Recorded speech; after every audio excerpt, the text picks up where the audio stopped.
Holy smokes, here we go. All right, friends, bear with me. We're going to get the old pre sort of pre-watch party set up here. We check our mic, we check everything, We do it on the fly. That's just how we do it. Okay. Let's get our video file in here. Let's get the episode timer up. All right. There it is. Episode timer. All right. Guess where we're going to start? Right at 0. 3 people in here. All righty, let's go.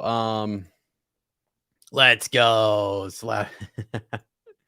Let's go. It is business time, friends. It's business time. Let me just check a couple things here on the YouTube and get us going. Don't mind me if I seem a little distracted here. Just getting everything set up. Tonight's going to be a big one. Going to be a big episode tonight. So I am extremely excited about this. All right, let's get in here and edit the old clip art. Guys, I got a sick little piece of clip art here. Here we go. Little episode 7 watch party wheel of time. Let's save that bad boy. All right. Let's head on back here. Boom. Okay. Matt will be in here shortly. 25 minutes until the episode will be ready to go here for us, friends. So let's get it going. All right, let's save that. Let's pop in here and do another little edit. Let's get those YouTube tags. Gotta get those tags in here so that way everybody knows to pop on in. All right. How you guys doing, by the way? Drinking anything special? Got any special food lined up for tonight? Are we feeling it? I think we're going to have a couple special guests on, just some of our patrons, some other content creators on tonight. So real excited about that. Let's see. Boom. Okay. Let's see. Live. Wheel of Time. Watch party. They get those tags in there. Okay. All right. Yeah, who is the now? We don't need that. There we go. Live Wheel of Time. Boom. Go ahead and save. Okay. Let's get back here to the stream. 11 people. Here we go. You was recommended. Really. Hello, Watt Band, screwdriver, and a cigar. All right, let's go, Slappy. Let's go. A little screwdriver action. All right. I'm just rolling with my Coronas here. I got myself a little bit of ice cream. Got some coffee, and I got the old Corona seltzer here. Love it. I don't know if you guys are into seltzers or not. I know. I got IPAs in the fridge too, but we're rolling with this right now. So, drinking my mead out of the horn of a Lear. Let's go. Holy smokes. Okay, let me get all my tabs up here. We got to get the let's get the episode up here as well. Amazon.com. Let's check it out. Video. Bam. There we go. Let's also go ahead and invite. We're going to go ahead and copy this. Get a couple of other friends in here for the old watch party. Let's see. All right. We're going to be hanging out all night, by the way. We got 3-4 hours ahead of us.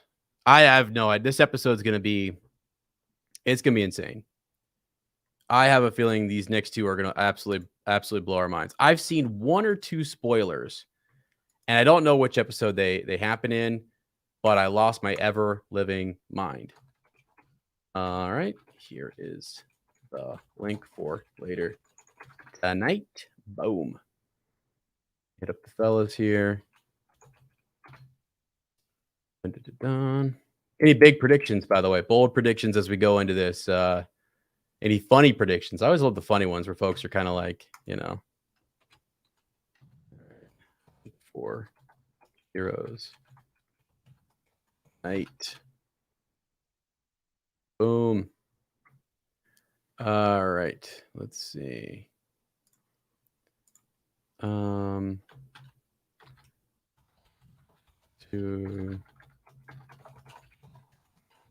Between. Oh, let's see. It starts at 7, so we're done around 8. Yeah, between 8 to 9:30 p.m. In when you can. To our patrons, I'm sending the link out now. If you guys want to pop in, here we go. Yeah, trailer looked interesting for tonight's show. Agreed. It definitely does.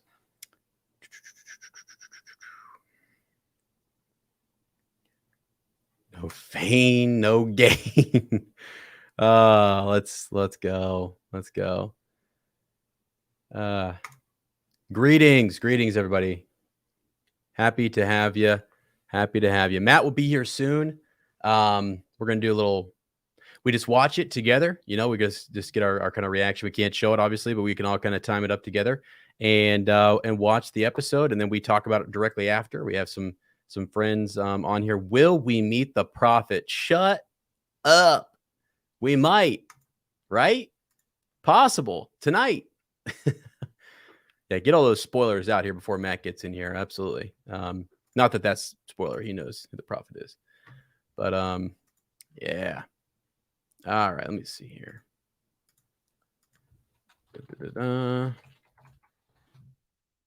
All set up. Post. Let's do a new post here. Just bear with me a little bit here, guys, while we get everything squared away. Watch party link. Heroes. Boom. And let's go over here to this. Invite. Copy. Link. Boom. Click to join us. So we watch the episode. What is it, guys? About 7. It's about 7 Eastern Standard Time, I think, right? So we watch the episode about 7 p.m. Eastern Standard Time till about 8. God, wouldn't it be great if we had like an hour and 15 or an hour and 20? Even that extra 10 to 15 minutes could be huge on you know, things like this. Okay. Here, Hangout. Boom. There's the link. Okay. And boom. Go ahead and publish that. All right, let's bounce back in here. Who we got in here? All right. Back in here. Here we go. Thane is a Forsaken. Wow, let's freaking go. Does he let you do all the hard? He does. You know what? He freaking does. I swear. I hope he's watching. You know, I bet he's in here right now. He's in the chat. Does he let you do all the hard work? Dang straight. Actually, different time zone. So he's just getting home, and he'll be here shortly. So, oh, speak of the devil. I just saw him pop into the studio here. We were like in the background. I can kind of see him. So I popped in here. It took all the Fane Master calling him out. And in he comes. Is it too, or should I don't know. Should I go ahead? Should we start the, you know what I mean? Some of you have already started, right? So go ahead and crack them open. All right. Oh, not going to lie. It's not my first one. So feeling it, really feeling it tonight. All right. Yes. Oh God, the time zone thing is so crazy. Talking to patrons who are in different, spots of the world. Let's see. Yes, Eastern Standard Time. I always reference it in my time zone, and I forget to let them know. Holy Moses! Wow, buddy, I left this comment up for you here. Where is your counterpart? Does he let you do all the hard work? Wow. Hey, that's a dark friend though. That's no Fane, no gain popping in. Hey, here, man. Oh my God, we have some new people in here already, Matt. We got some Let's go. who, found us for the first time or have just here we go. Man, that light is so bright. I've had like a low grain headache for a low gain headache. All right, for like the past 3 days. Hey, wow. These lights, I'm like, studio lights. Put you some, bro. You're gonna have to just do a little, healing or something here, because it's on tonight. It's on. I mean, this is the episode here. I feel like once I get a sip of my coffee, Oh, dude. I rolled with Dunkin'. I've got some leftover Dunkin' coffee here as well. And I've even got a little bit of French ice cream coffee chip. It's like a coffee tasting kind of thing. So, oh my, let me just go ahead and say this. Some Nynaeve in your life. Yeah, I love Nynaeve. Let's just be honest about it. Love her. As my buddy, as you know, our mutual buddy Adam, right? Yes. That I record Box Trick with. Yes, sir. Can you see that? What the French toast? What is that? Yeah, it's a little Ewok. Star Wars Ewoks, man. We're gonna have to cover it on Hyperspace. A little Star Wars Ewoks comic. Yeah, I am down. Hey, Olympia, down. Let's just write up the I-5 for me. Yeah, hey, we got folks over from Brazil. All right, we got people popping in here. Awesome, good to see that. Wow. Man, I tell you what, this Wheel of Time is just, it's epic. It's like we're in Randland, but it still feels like you're all like it's all everyone's on one big continent, and it is it's just cool. Canada here, let's go, man. International. Hey, somebody said earlier they were like, "Will we see the Prophet this episode?" Yeah, I think we're going to Faldara. All these guys, all these Shinarans are gonna be there. I'm hoping. Hope we see more than we expect. I do believe we will know who the dragon is after today. Yeah. Number 1 second. I like that. I sure freaking hope so. Let's see here. All right, let me where the French toast. All right. People still needing the link. Let me get that out to folks real quick. Boom. Copy link. There we go. Busting out of here. All right. What is the title of this episode, guys? Is this the Into the Ways? Dark Along the Ways. Dark Along the Ways. Okay. Let's go. All right, about 15, 14 minutes. NB. What's NB? Nebraska? No, isn't Nebraska's abbreviation N? Yeah. Uno tonight, maybe? Oh, yeah. Don't know.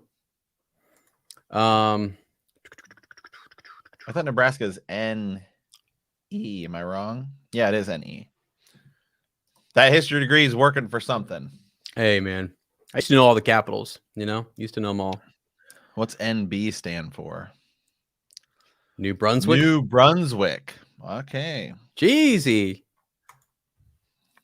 Hey, is anybody from Nova Scotia and near Oak Island? And do you know if there's a treasure buried on Oak Island? Can you let me know? The Netherlands. Wow. God, I would love to just travel out there some. Hey, Matt, come with. We'll go visit Lottie out there. Let's go, bro. I go through the Netherlands all the time. I love stopping over there. This time I'm going through Paris. I'm doing my first international travel in January. Porta Vallarta, somewhere in Mexico. Okay. Let's go. India. Let's go, Sweden. baby. Let's go. You guys are, oh, man. First of all, the time, I know what time. It's late over there. It is freaking late. Hey, comment here from Gushinahan, who's got a really cool picture of Tien as his or her thing here. What's everyone's favorite episode? That's a great question. That is a great question right now. right now for me, the one that's still, yeah, you guys leave us a comment. We'll throw them up here. Favorite episode so far. Nynaeve healing everybody. Lan. Episode It 4. it stands out in my mind as one of those moments where, to me, it was a flip switch in the community. People were like, "Holy French toast!" You know, like this is something else. So I don't know, man. I don't know, man. They're all so good. Episode 5, I kind of like. Episode 3 It was good with too. 3 Dana and as the 4, dark geez. friend. Yeah. Those back to back was a solid move because I was like, wow. 5, we got to see Loyal for the first time. Yeah, they each have their moments. I'll say though, episode 4 is the one that I was thinking from that moment forward. When does Ez wear the jacket? You know, it's like it's like business time, and I was like, Wheel of Time is legit, man. It's like it's here to stay. 3 seasons of this, as far as we know. We got Texas. We got all over the place in here. Dragon Reeds, let's go. Let's go. Somebody else had a good question. Where was that at? Somebody, I believe somebody was asking what character is everybody looking forward to seeing tonight? For me, it's got to be Min. Yeah. Yep. Are we going to see Ingtar this episode? That I don't know. You know, because remember we did that casting video. Was that leaked casting from this? No, that wasn't leaked. That was official casting from Wheel of Time. But they've done that sometimes where they've been like, hey, these people are cast, and it's like people you will see in the upcoming episode. Okay. Because if we get Ingtar, I'm going to lose my ever living mind, man. I'm going to House Shinawa, baby. Like, let's go. Best and worst actor/actress. Oh man, I think everyone's killing it right now. Yeah, has there been anyone who you've not there's someone I want to see more of. With? There's someone I want to see more of, which is Perrin. I really want to see Perrin. I know right now a lot of what he has to do is body language, demeanor, and stuff like that. I can't wait to hear more dialogue from him and just things like that. So, who do you think is the best so far? The biggest surprise to me is Moraine. The best. Well, Moraine's freaking kept. Rosamund Pike's killing it, but Zoe is I'm like in love with Nynaeve's character and Zoe Robbins. Yeah, it's crazy, man. Because to see her in interviews and to hear her talk and how sweet she is and everything, and to see that fierceness she brings, it's like, whoa, it's pretty cool. Yeah, I feel like the casting has been really good. There hasn't been anybody that I thought, oh, I didn't like that.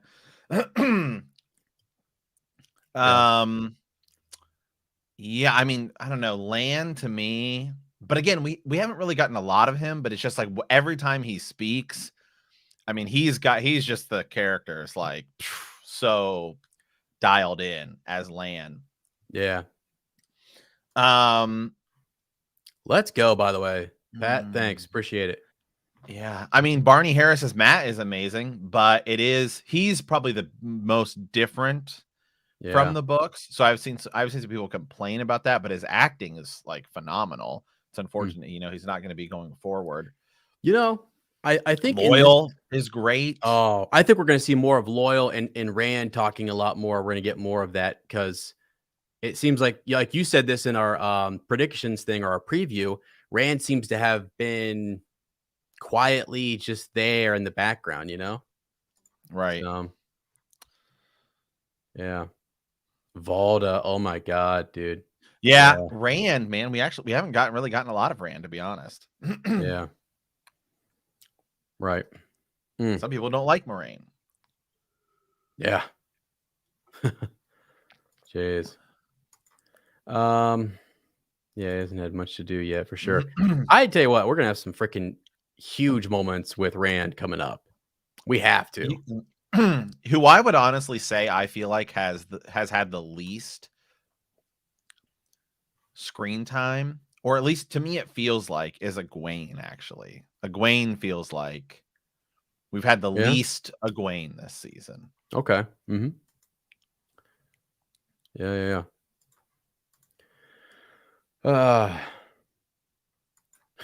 Blade Master talk. Yeah, we just did. Emin Blade Master what's stuff. his name? Emin Valda is a Blade Master. Yeah, Somebody was trying to correct us on that, and I was like, I'm pretty sure it says right here he is, man. yeah, I think he is. Yeah.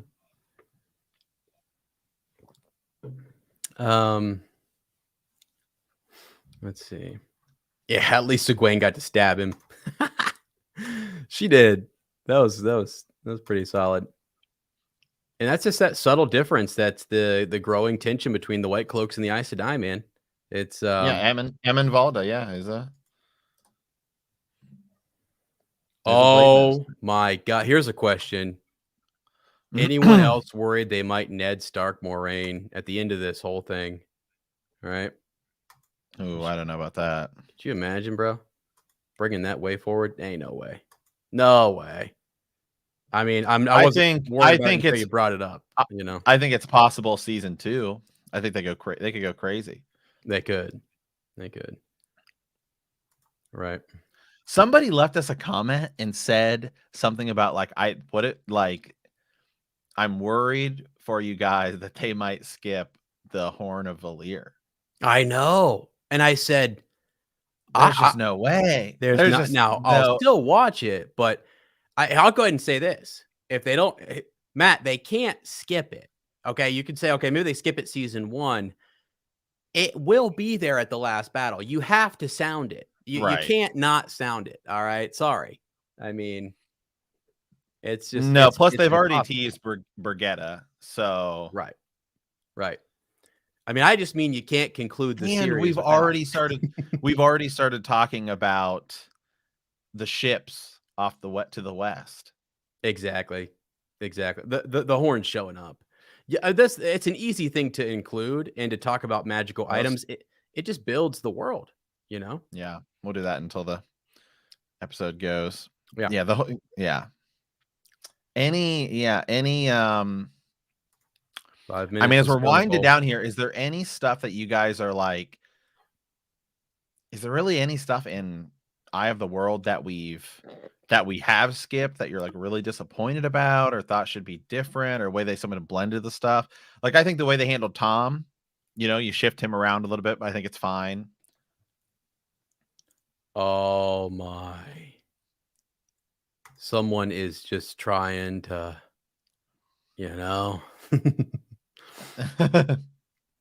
Hey, you know what? Come on. Don't crush my dreams right now. Bail Doman. The horn sounder must sound the horn. That's what I'm talking about. That's what it says. So I mean, the grave either is a bar, right, or it's not, or it's not, right? And the last time I checked, it is no bar to our call. God dang, man! Someone will sound that son of a gun. I mean, can you just imagine a freaking just someone? I mean, Matt just everyone's saying, "Hey, we wanted Bail Doman." He's actually a fandom favorite, and I'm with him on that. Bail Doman's pretty awesome. I do. The one thing I think that would have been cool to see was Bella getting sort of like rejuvenated, right? Yeah. And them not showing that why. Yeah. You think we're gonna get any stuff? I mean, obviously with Tam today, right? Or like I know we missed the fever dream and stuff, but I feel like they're gonna incorporate huge character we didn't get, Mordeef. Yeah. Talk about a big deal. That's kind of the way they handled it, I think is still fine, but right. We didn't get Mordeef. Yeah, good point. Let me see here. Let's click back over. Getting ready here. We got about 3 minutes. We'll start clicking away here, guys. We'll bring the timer up just as a heads up. We'll bring the timer up and we'll all kind of just you guys can stay in the chat if you want and just watch it. You'll hear us just kind of reacting a little bit. If not, then you can just bounce and watch it and come right back. We're staying live. We're on here until 10 o'clock, whatever. Does Moraine skip healing Bella on the rope line in episode 2? I have to go back and pay attention to that. Which horses did she heal? That would be a super deep, like you really need to pay attention. Yeah.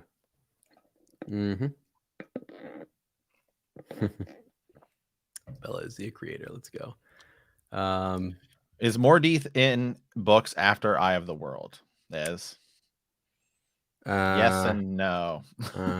Yeah. Yeah, not the. Yeah, his essence, his evil is attached to the dagger, and then Padon Fane. So I get. They're lumping it all into Fane. Just making him. Right. Man, what we see is Matt going to be in this episode? The way they're handling Leandrin, if they don't merge her with Elida, do you think they will leash her or have her appear in the later season, perhaps for the battle of the well? I do think they're going to blend Elida and Leandrin. Yeah, I do, and I'm fine with that. Yeah. I think it's just easier. Right. And she could be she's. I mean, they could still do something season 2, but yeah. Either way, Right. it won't surprise me if they do blend it. It won't surprise me also if she comes out and she's there season 2 at Camelin. Episodes here. Okay, it is now up. Just all the glitch. Let me see here. Let me check. Episode 7's not up for me yet. It always takes a second. Yeah. Just what is it? What is it to refresh your page? F11, F4, something like that. Yeah, there's so many different menus on Amazon that I'm always like, shoot. Okay. By the way, after the show, we're gonna have probably Ryan. We've got Nicole Whitaker popping in as well, possibly. One of our patrons. Nope. Episode 7 is up for me. All right.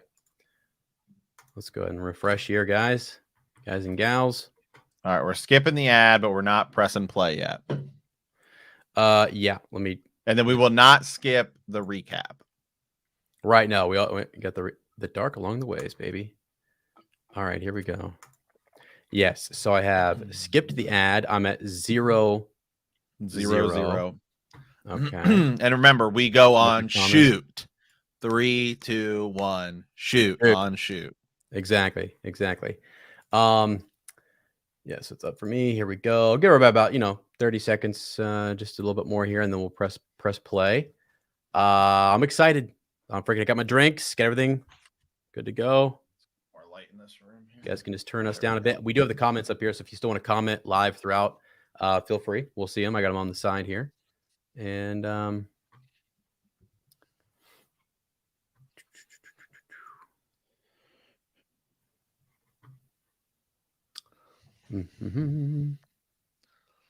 yeah, I didn't do popcorn. Well, I had a little popcorn earlier, but okay. All right. I think everyone is good to go. They're locked in here. Let's get this going. You ready, buddy? I am. Okay. All right. So again, it's gonna be 3, 2, 1, shoot. So you want to count us in, Matt? 3, 2, 1, shoot.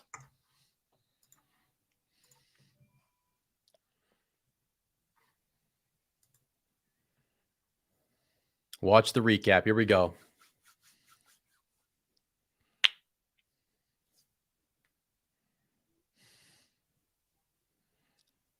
I love this music. Yeah.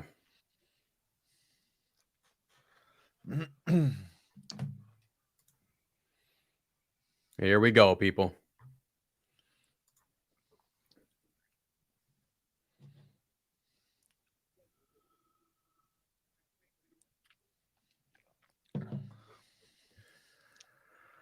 Oh.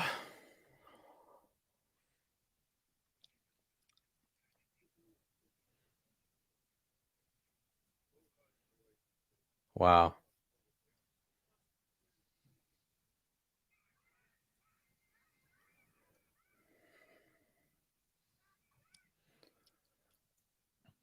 I think Rand's hair looks a little bit longer. Yeah. In that scene. Oh, wow. Here we go. Let's go. Oh, wow. Starting with the Aiel. So this is oh my god. What's her name? Tigraine? Tigraine, yeah.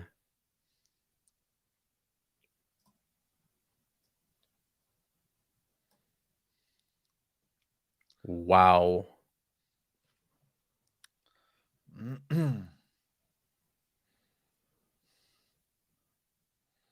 Wow.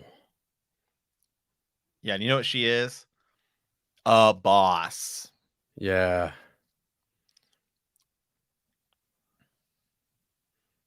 I mean, she's like pregnant, about to have a baby, and she's gonna be fighting people. Yeah.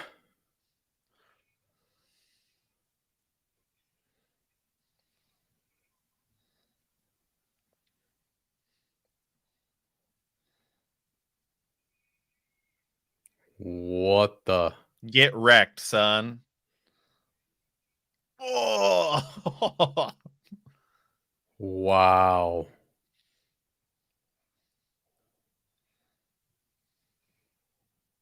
Okay.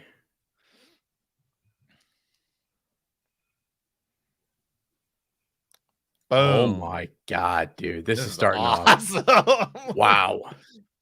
Yeah, they're showing just how freaking, much of a boss she is. That's like super hardcore right there.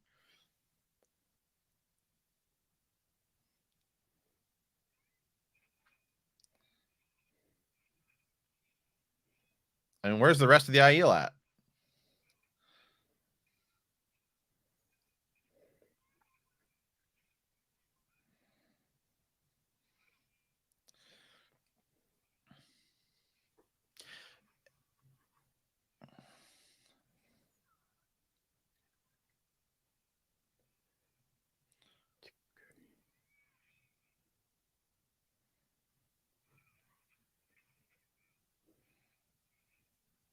Jeez.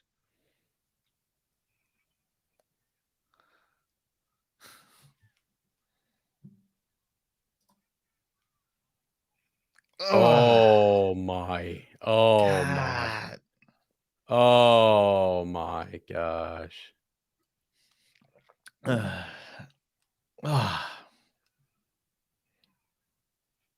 Ooh. Oh It's like my. watching Game of Thrones all over again, man. Like,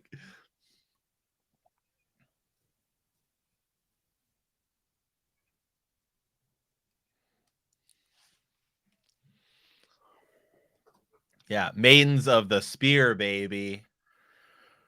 Whew. So if Tigraine is this hardcore, just wait until we see Avienda. Yeah. Whoever's playing Avienda, I'm sure is like, working their freaking tail off in the gym right now.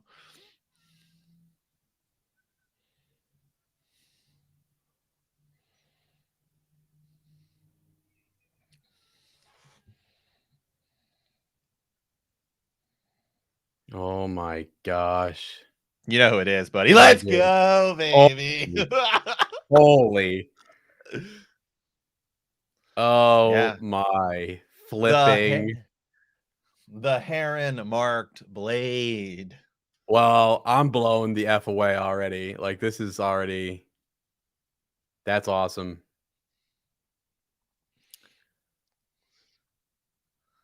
God dang it, Matt. God dang.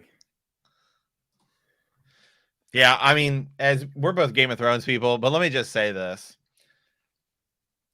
Arya Stark is pretty hardcore in Game of Thrones. Yeah. No disrespect. But Avienda is like Yeah. next level. Oh yeah. Oh yeah. And everything we saw from Tigraine right there was freaking wild. Right. Yeah, what an opening. Yeah, holy smokes, guys.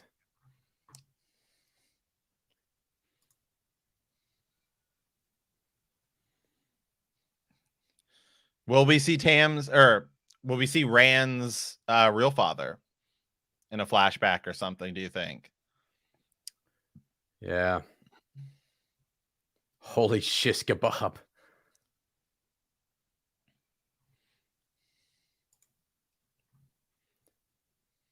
Everyone's saying best open by far. Oh, Yeah. definitely.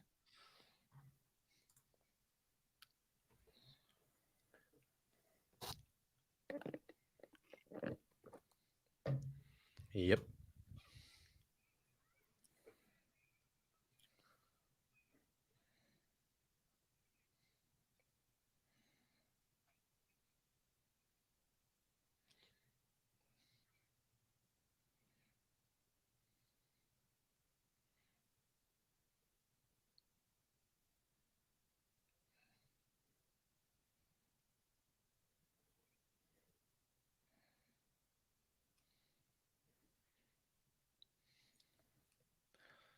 Mm.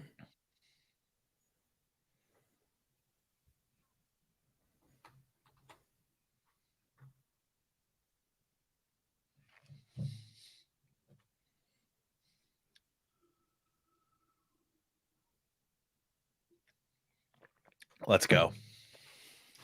Like, what's Machin Shin?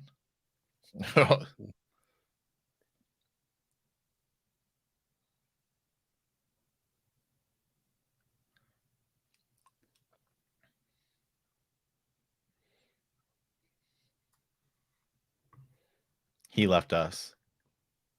Wow. I think they're talking about Barney Harris here. I don't know. I don't know.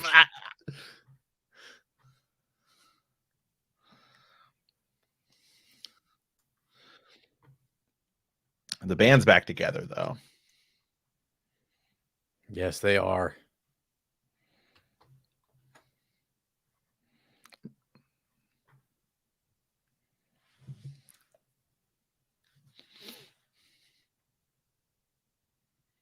There's a lot of conversation there about that seemed to be significant. Yeah.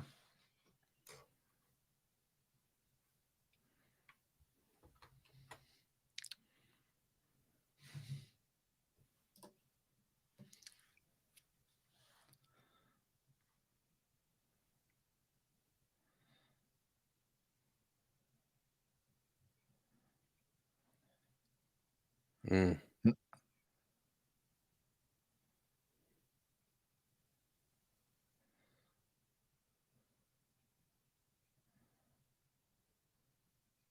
Holy. Let's go. Setting up towards some of those leaks we may or may not have seen as. Right. Wow. I like the way they did the waves here. This is pretty cool. Yeah.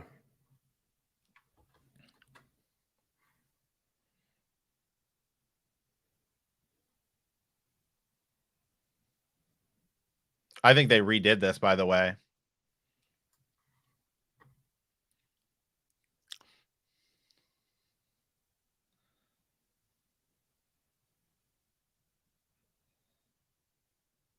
Loyal.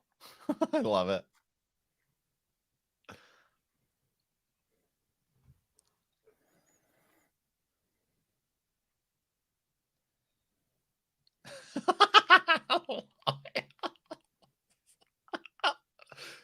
I love it.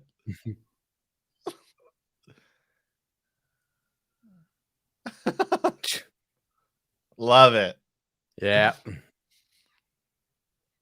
Well, I think this was redone because remember that Google Drive we had? All of the Yeah. leaked stuff of the ways, it was a totally different set design. Okay. So I think this is all post COVID comeback. There we go.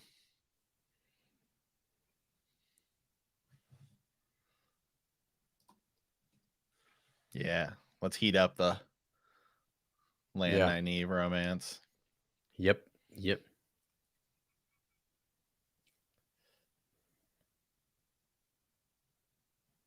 Perrin can see it, right? He's got the eyesight.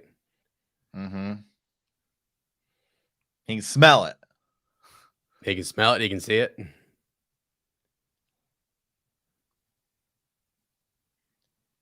Don't touch it.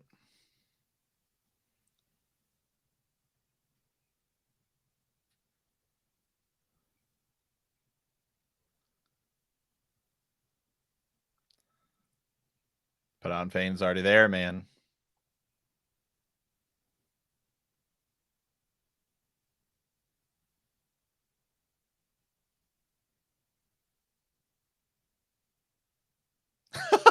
Oh my god.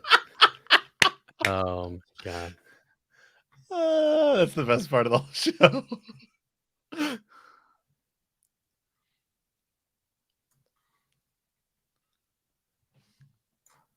Also, Rand's hair looks a little longer than it did in the past few episodes.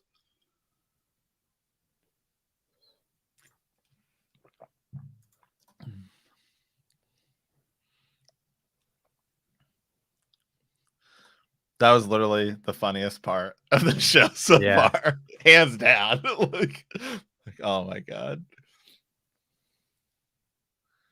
Yeah, that could have been. He's 100% right. That was definitely meant to be Matt's line. I agree. Wow. A lot of people are saying that. Rand cracking Matt jokes.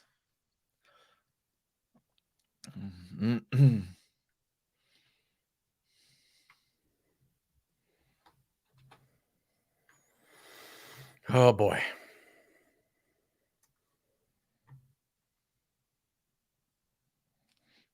Whoa. The romance is back. Poor God, Perrin. God, I know.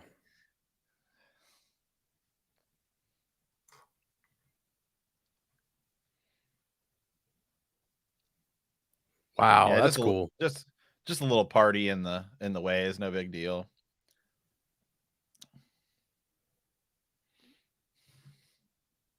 Oh, let's go. Land looking like a freaking boss. Oh god. Whistling.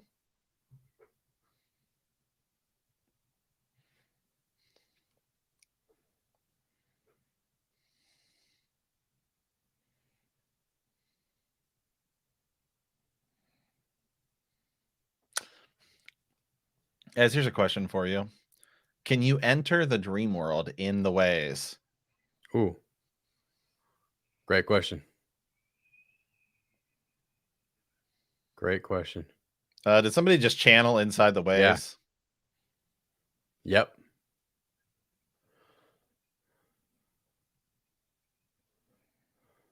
Was that Rand or it was Egwene?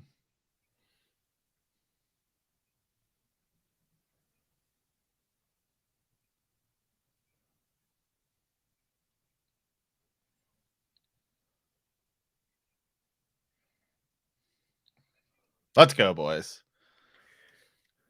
Come on, Loyal. The whistle and then the Trolloc. Yeah. Oh, there he is. Let's go. Well, this might be the best episode so far. Yeah.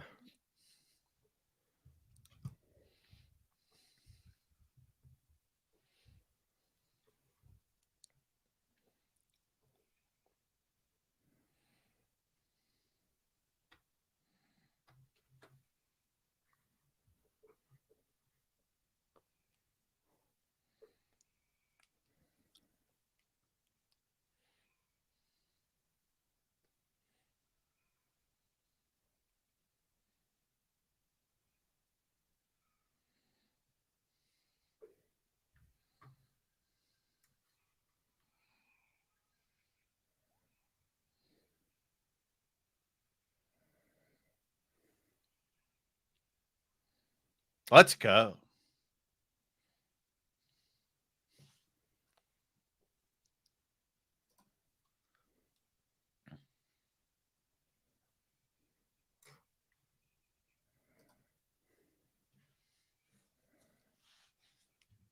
Ooh. What? Whoa.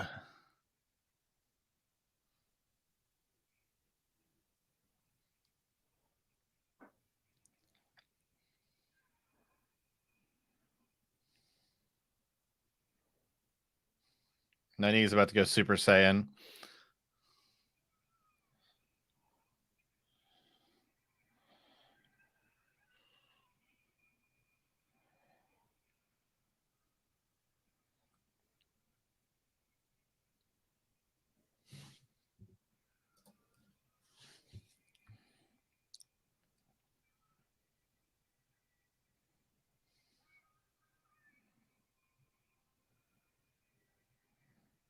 Wow, I got chills, bro. Didn't Loyal say you cannot channel inside? No, he said it would be a magnet. Oh, you're right. You're right. Wow. Wow.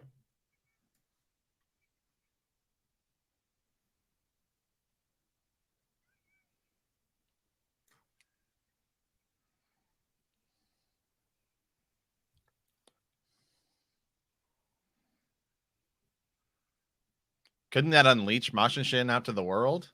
Oh my.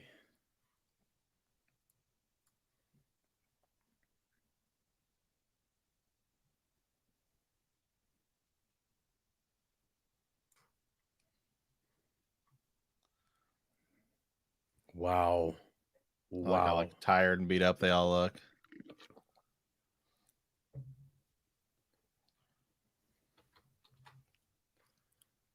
Yeah.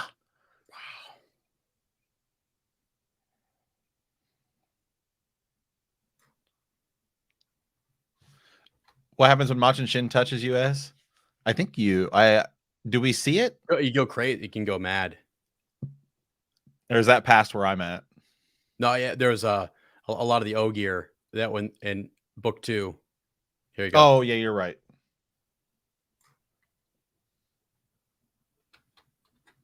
Because you heard it. It said some stuff that might have been true. Like it revealed a lot to us there, I think, actually. Yeah, who does Perrin like Egwene? Or Nynaeve? Or Moraine? Maybe he's into some older, I don't know.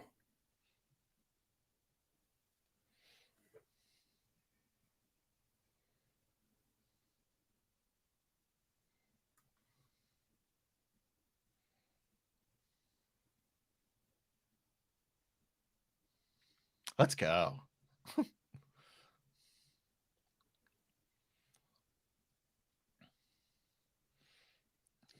I can't wait for the Golden Crane to ride. Oh my god. Ingtar of House Shinoa.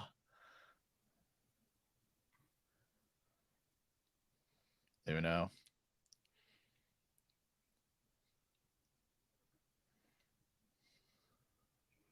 By the light of House Shinoa as. Wow.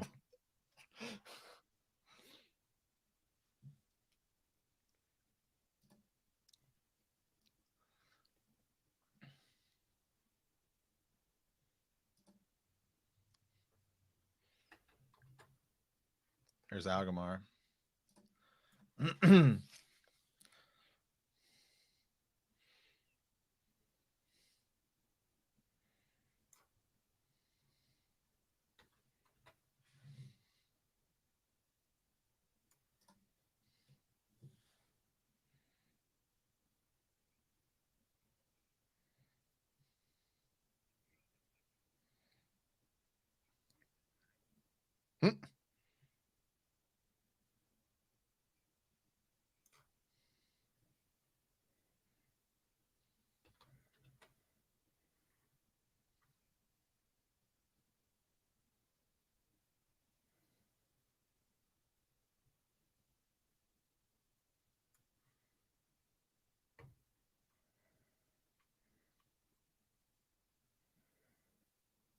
Well, if you let her speak, bro.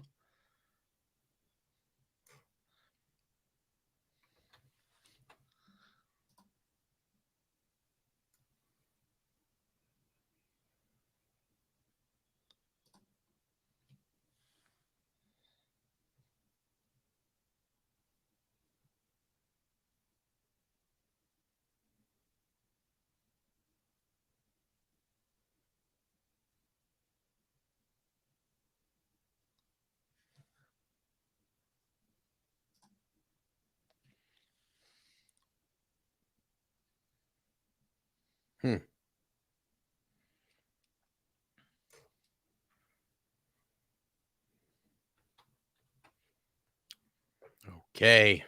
Ingtar's probably letting it happen.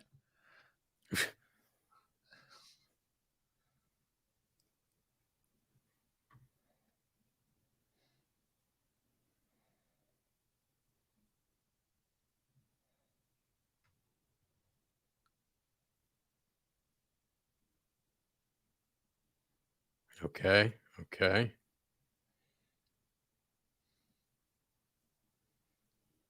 Wow.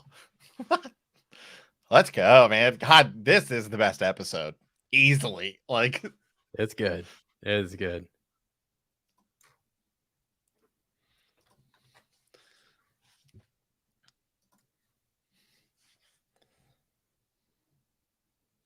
Yep, here's the candles we were wondering about. Yeah.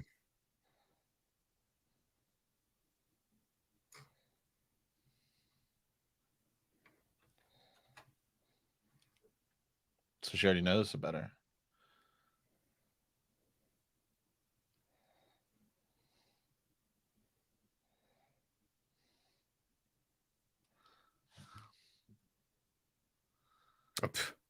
Okay.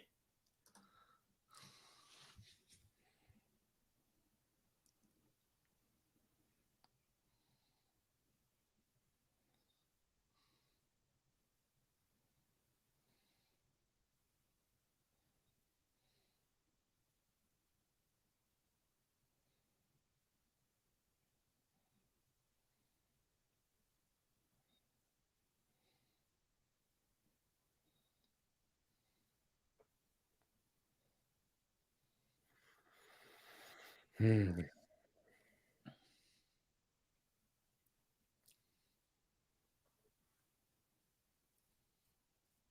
Matt.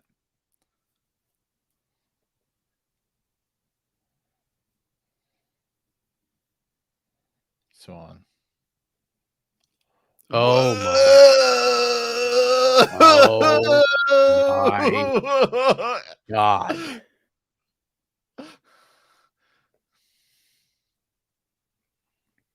I don't trust him.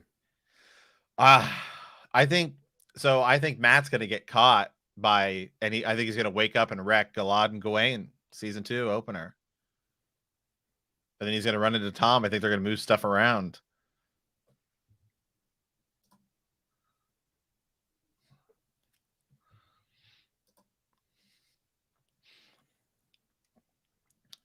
And I wonder how much too. Oh, that was him. That was him. There he goes. Yeah.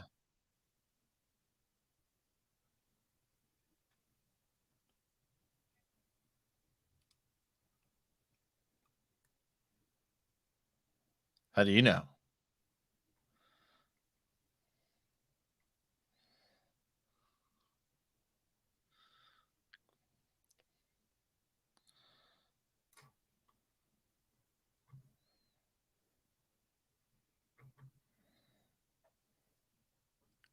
The twists and turns. Yeah. I'm loving this. This is.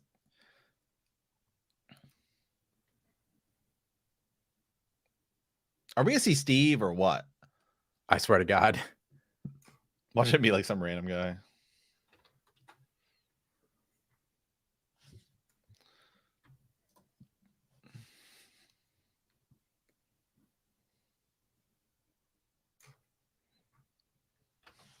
Let's go.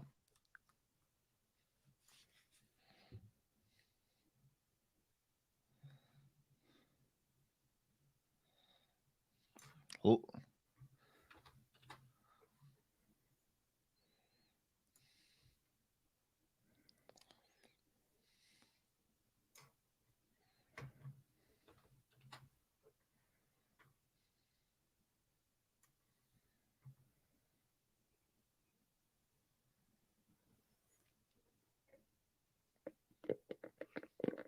Wow, I'm just threatening there a little bit. Wow.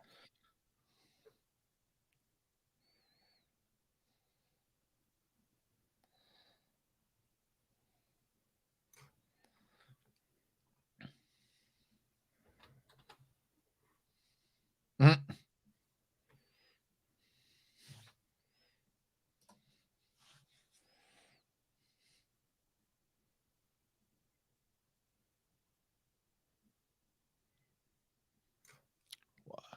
What the?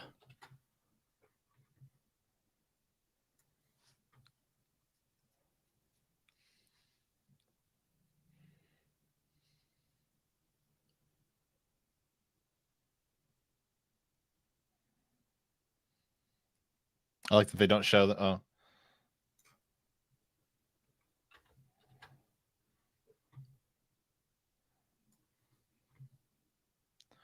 They're all Taviran. Maybe Matt wasn't the Taviran.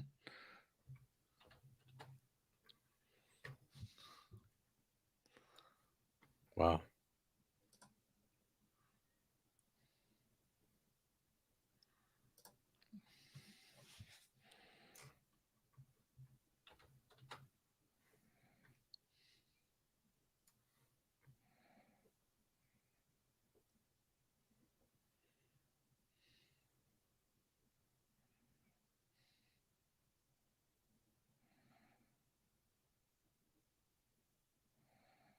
Ooh. Holy. Bro, what is going on?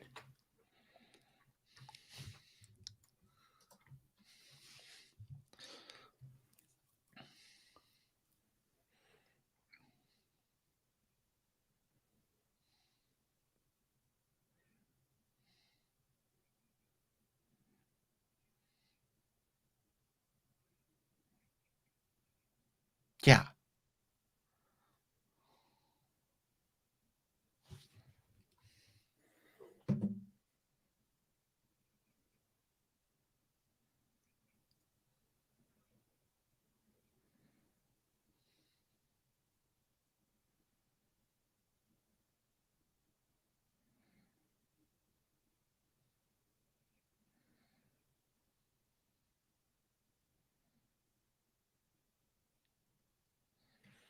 Jeez.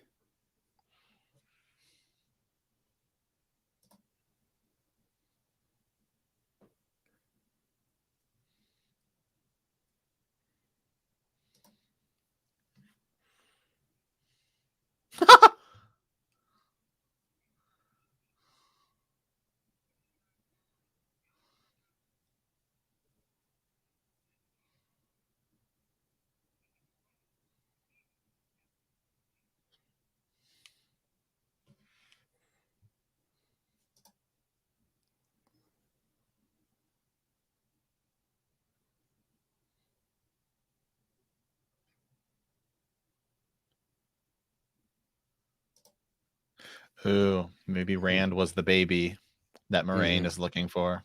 That's really good. Really good point.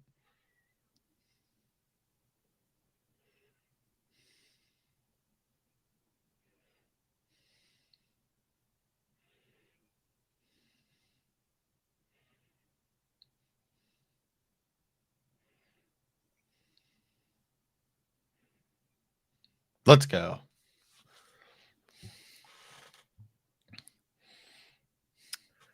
Okay.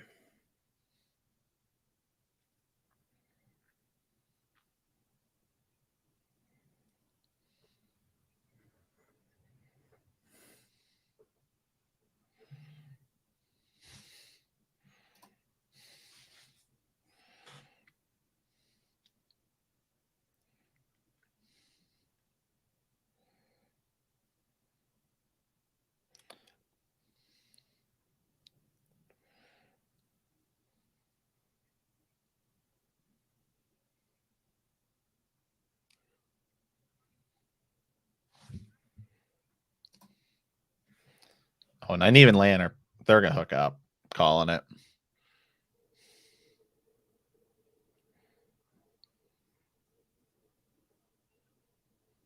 Right.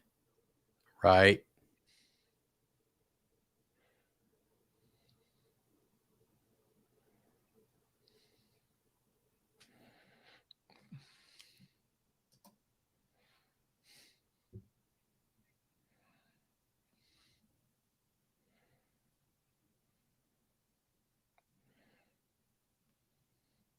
Holy.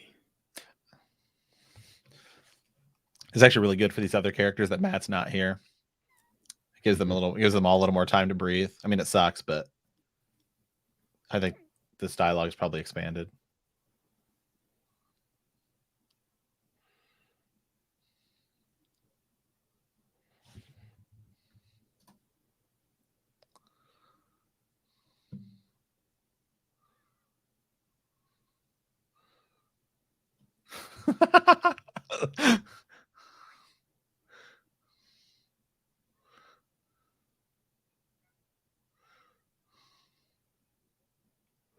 Great point there.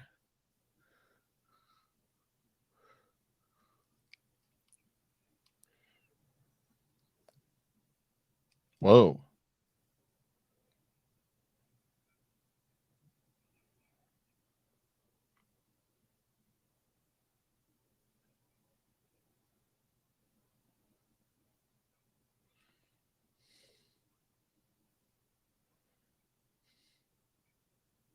Let's go.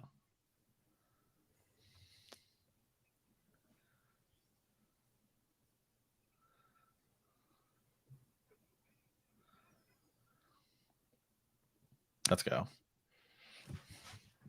Let's go. Oh, it's time for Rand. It's time for Rand to start getting a little angry. Oh my God. This is his best. This is his best episode by far. What the? Uh-oh.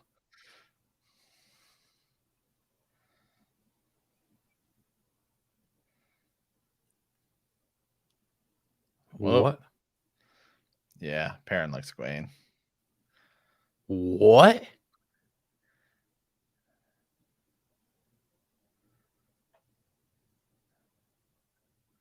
Poor Perrin.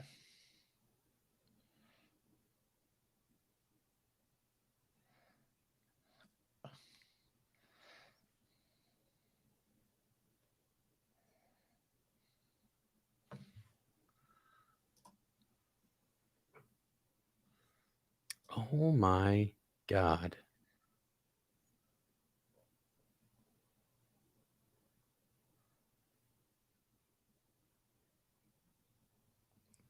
It's like the wolfish voice coming out there.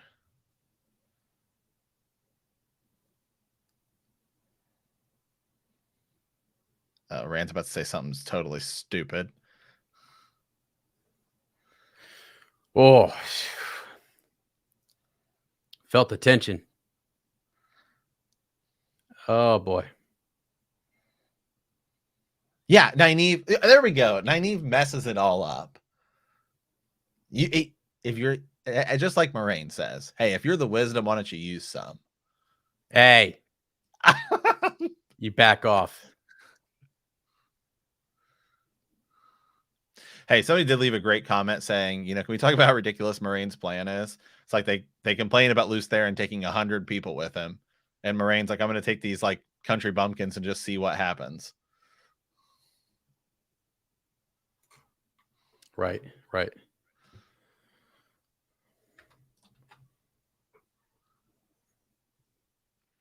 Yeah, Matt would have called it down with the joke.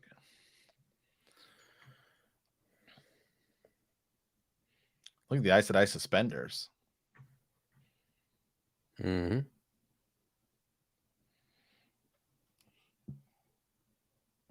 She's thinking about her.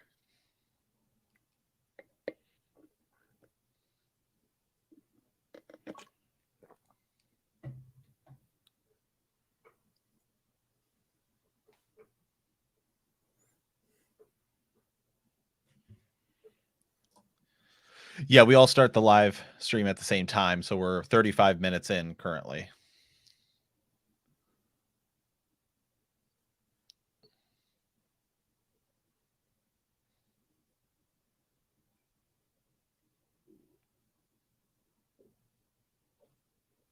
Not anymore.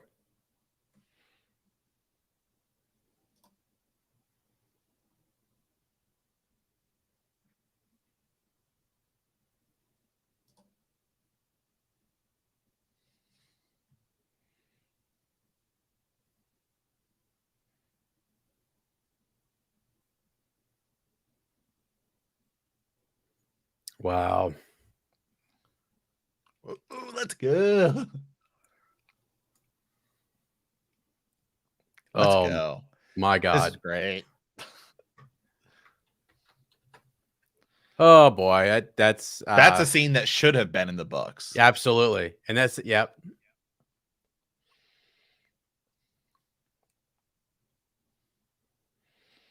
God, I love land. I mean, I know it's in the books too, but I do hope it's something they explore more in the show a little bit, like the idea of a warder loving someone else. Mm-hmm. Like, because it almost seems like it shouldn't even be possible. Here we like, go. In theory, Yeah. She's following him.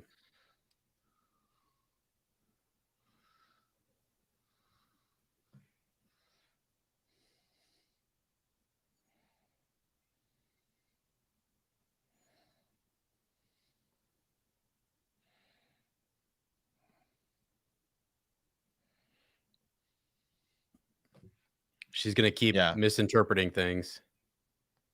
She's gonna think it's like his wife and kids or something.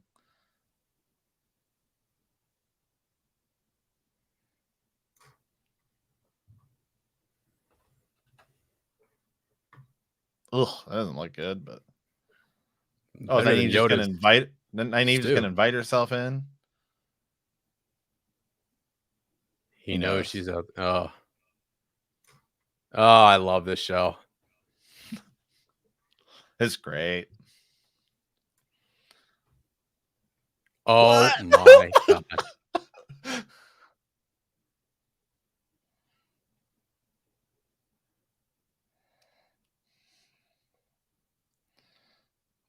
This is infinitely better than the way it's done in Eye of the World. Yeah. I'll tell you that. Infinitely better.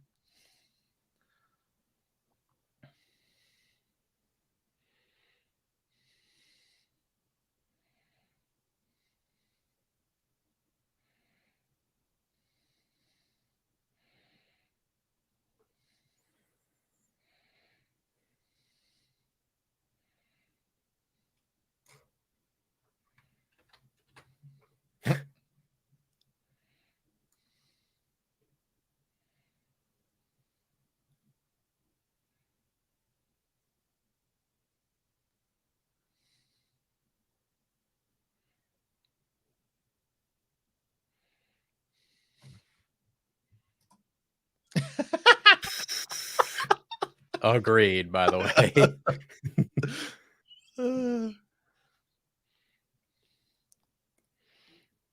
That little stove situation there.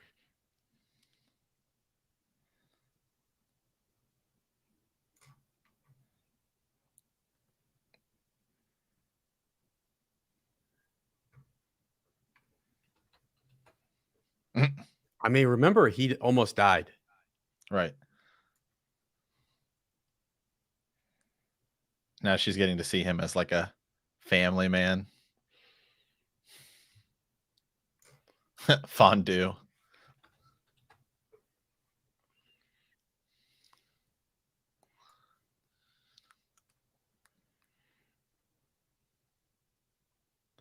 Lan got the chance to bring her home to the fam.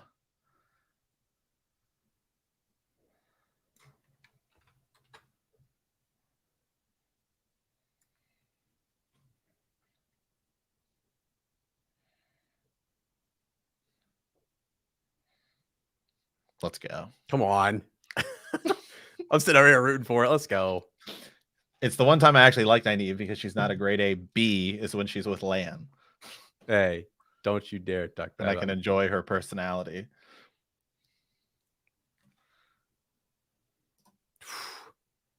So close. Oh no, it's gonna happen. Friends, we were close. Nah, it's happening. I'm calling it. No. As she's about to walk through that door God, I wish. and get some. Please. Please. If you call yourself the wisdom. Ah, Matt. Nope. Here we go. Look, Lan's getting undressed. She's about to walk in. This is not in the books. At least not until way later. I mean, they kind of talk about how much they like each other. So yeah, they just got to get a shirt off. Shit, yeah. Let's go, Lan. What did I say? Let's freaking go. She's like, yeah, the golden crane will ride. Wow. Okay.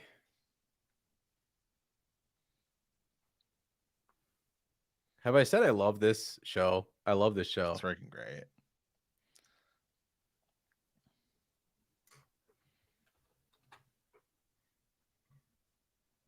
Oh my god.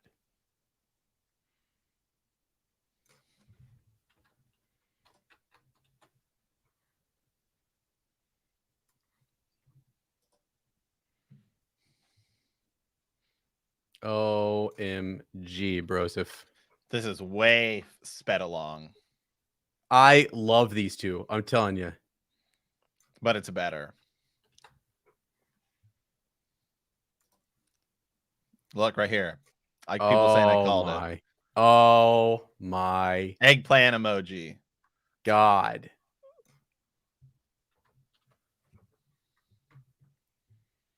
The flame in the void, baby. Boom. Rand, you're a little off there. Yeah, he's still getting in the red.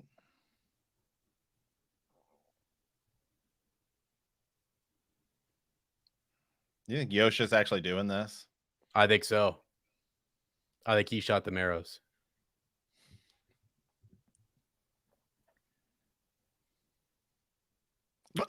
What the?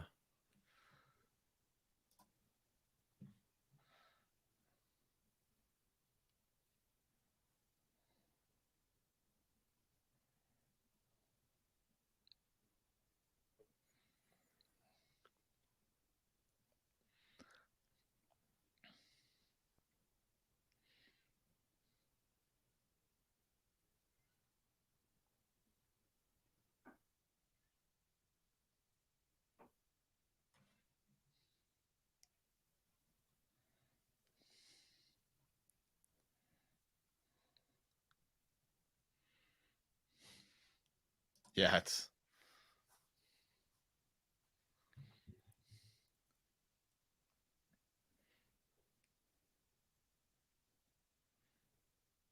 wow.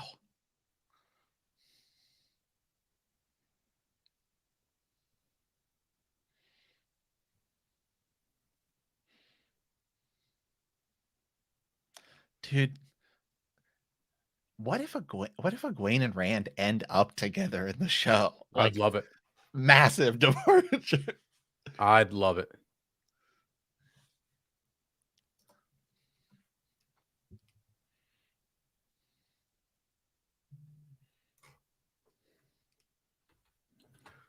Wow. Oh my.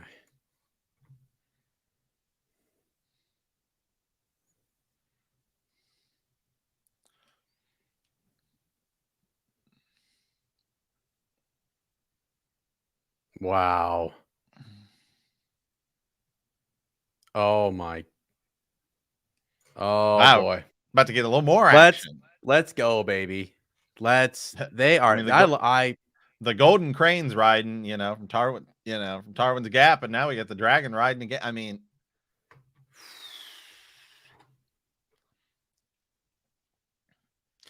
yeah, I don't think he's saying he doesn't like it. There's some chat going on. Some guy said that this wasn't in the books. I think he's just pointing out, if you guys are show watchers only, we are way off script here from the books, to be fair. Bro, I am telling you right now, this is all just tugging. Nervousness. Oof. I think they're already done. I think she's getting dressed. Yeah. Yeah, exactly. Who's Perrin hooking up with? God dang it.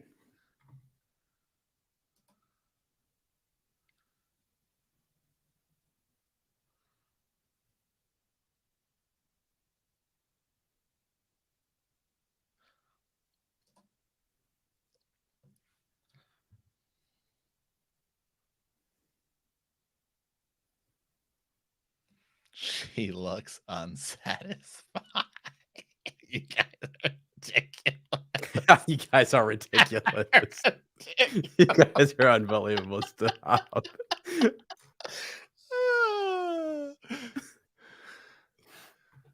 That's not even possible, to be honest with you, so stop.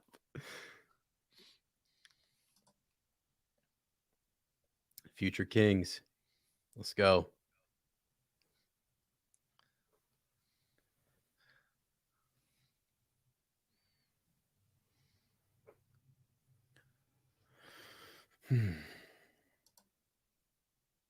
Land can't find the way to North Harbor. Oh my god. This is great, by the way.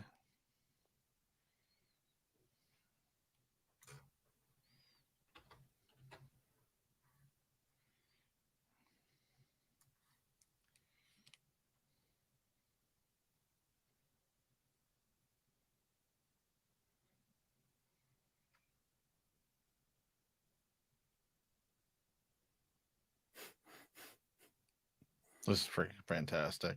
This is the best episode by far. By far. I mean, yeah, it's got a lot.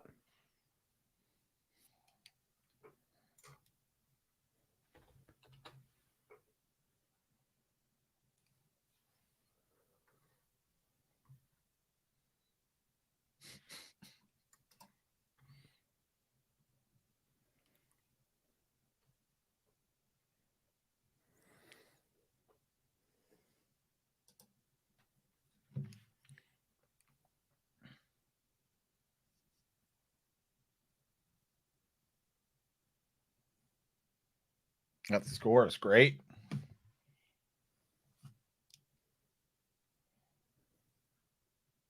Oh my God, just a handhold. It's killing me over here, man.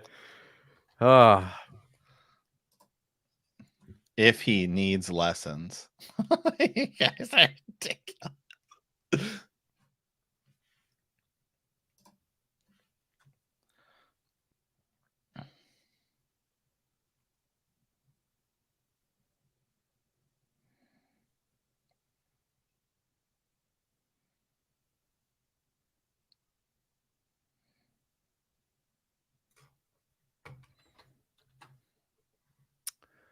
wow, Matt.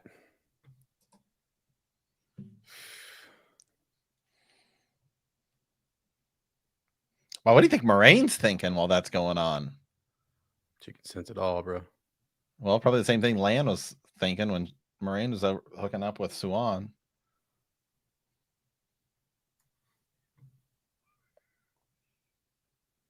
Fever dream. Let's go.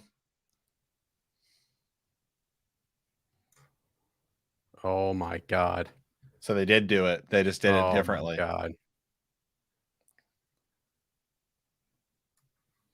Oh my. Oh my God. He's going by himself, Matt.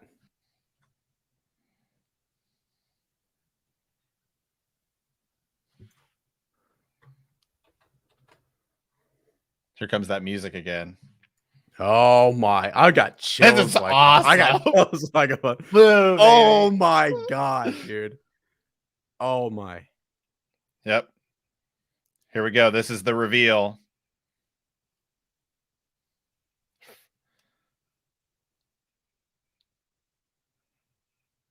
Because he was born there.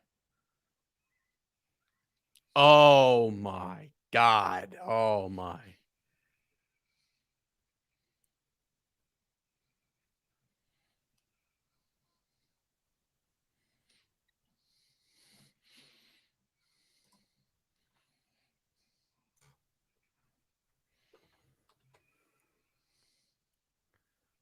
Okay. Let's go.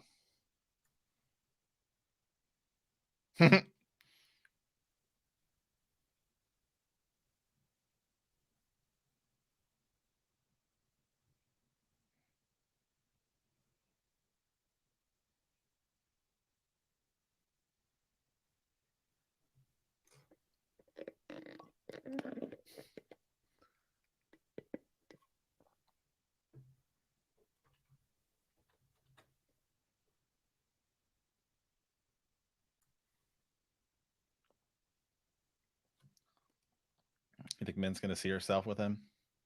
She already has, I'm pretty sure.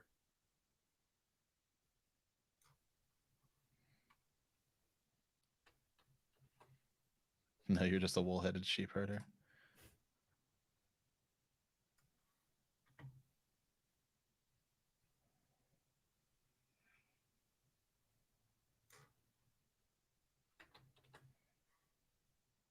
Wow. God, it's so great to see him as a good guy and not, Roose Bolton.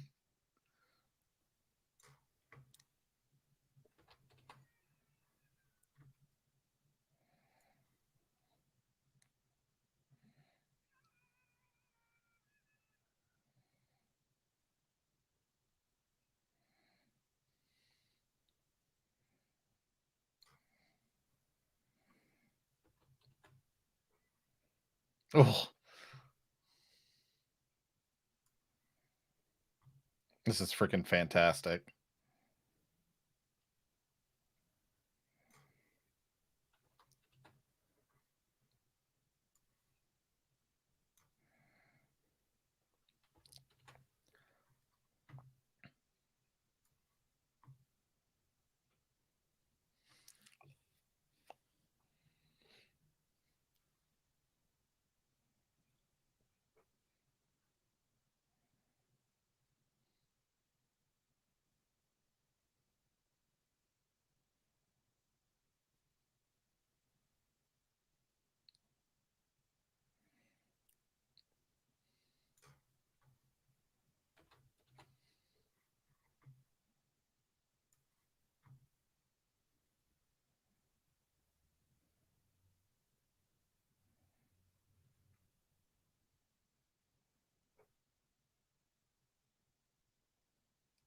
Let's go. Wow.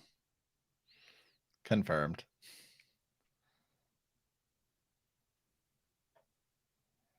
Michael Wayne.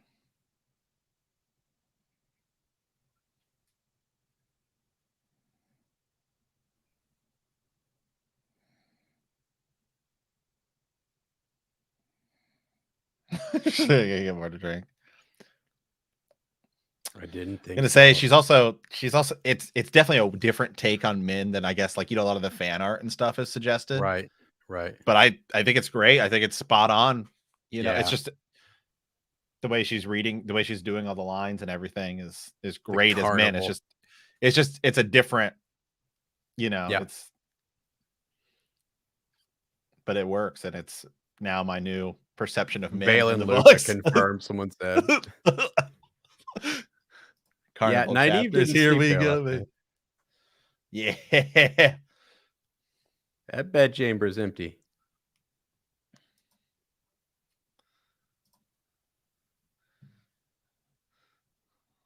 Yeah, somebody already posted it. Will he ride alone as? I think so. No, I was talking about Lan.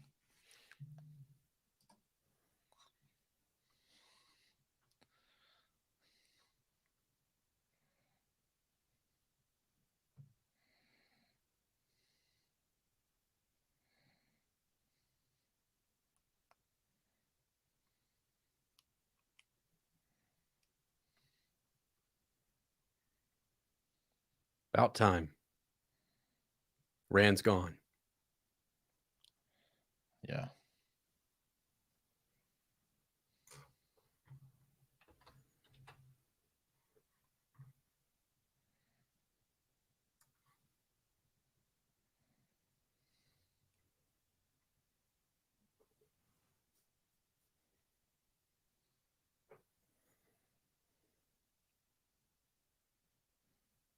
Does he only want to go because Egwene's going?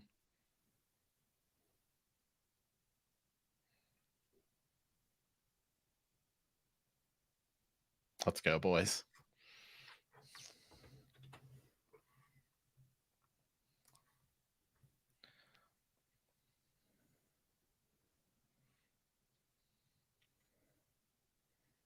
Wow.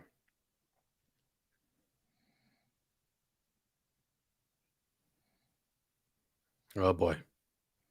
Rand and Marina gone.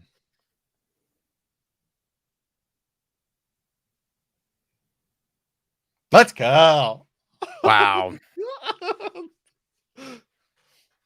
Wow. He can't find her. Oh my God. With Rand. Oh my God. Okay, so this was the set that everybody thought was the Ways. Okay, so this is different. This is the Blight. This is the Blight. Everybody said it was the Ways, yeah.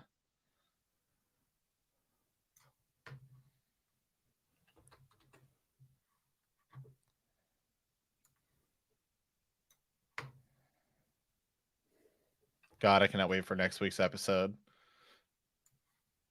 I'm so like I'm ready. I don't even want to wait. Yeah.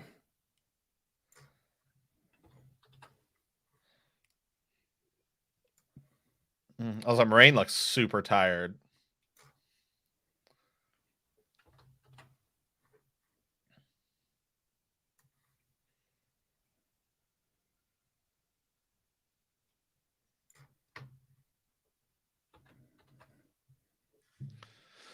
Woo! All right. Hold on, this music here at the end's pretty cool. Oh yeah. Wow. Wow. Wow. Unbelievable. Dude, let me. Woo. Okay, everybody. Get you a second. Yeah, just oof. Get you a second. This is when we'll take 2-minute intermission here. Everybody go get you some water. Yep. I'm gonna go grab me some water, and then yeah. and then we'll fire get it her out, going. man. We'll get her going here.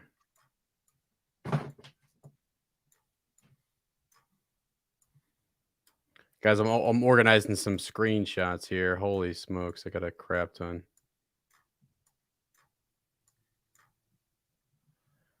Okay.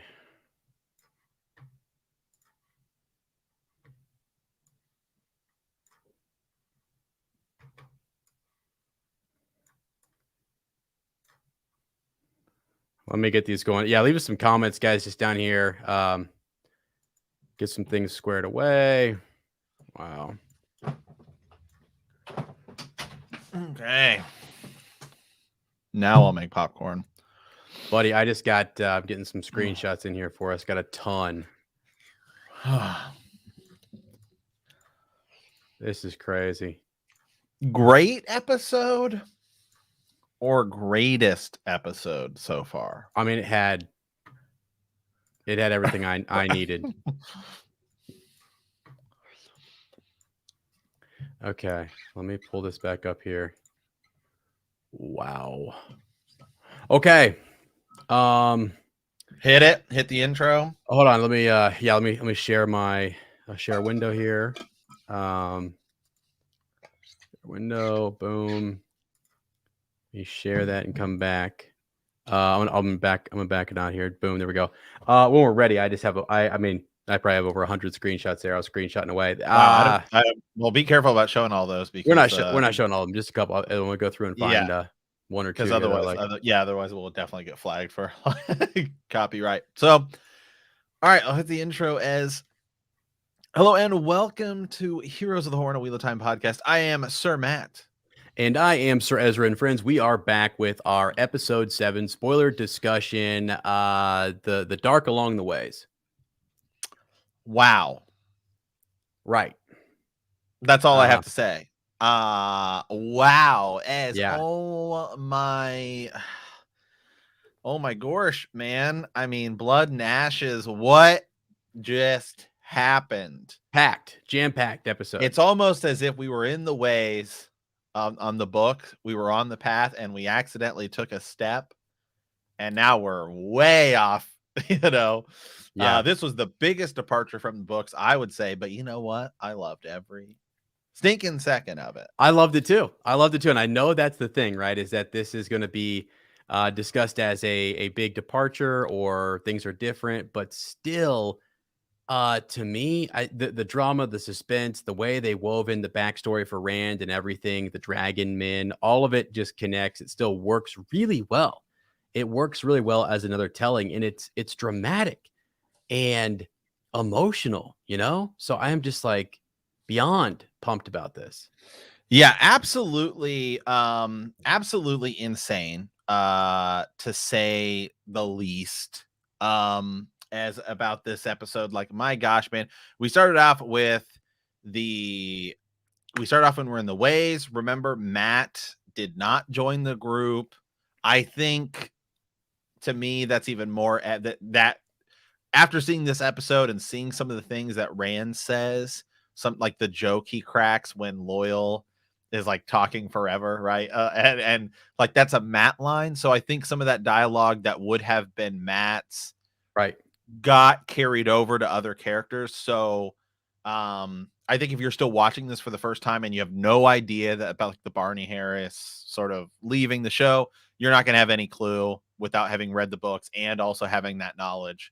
So I do think it was fine, but I mean, it's something we noticed, and because we're all like super fans here. Right. But I thought the ways were cool. Some interesting things happened. Egwene, I didn't mean to channel. We see the Machin Shin. Padan Fain is in there. We hear the whistle. There's a Trolloc. Yeah. We get out of there. We're in Faldara. We meet Ingtar and Lord Agamar. And then we lost Loyal. Didn't see Loyal again. He's wandering around the library. Well, I know, but it was just like, I didn't see him. We did see Padan Fain come through, and then we get some serious backstory. The band is back together. And this is when I think it got really, really, really good, which is, just Nynaeve, Egwene, Perrin, who might have feelings for Egwene, and Rand, right? We're going through all of that. We dive into Lan and Nynaeve a bit more. We get to see, that was amazing. All of the stuff with Lan and Nynaeve here. To me, the way they're handling their relationship in the show is better than it is in the books, because in the books, I've always felt like it's sort of, especially in Eye of the World, I'm like, when we're reading it for the first time, I'm like, where did this even come from? And Right. then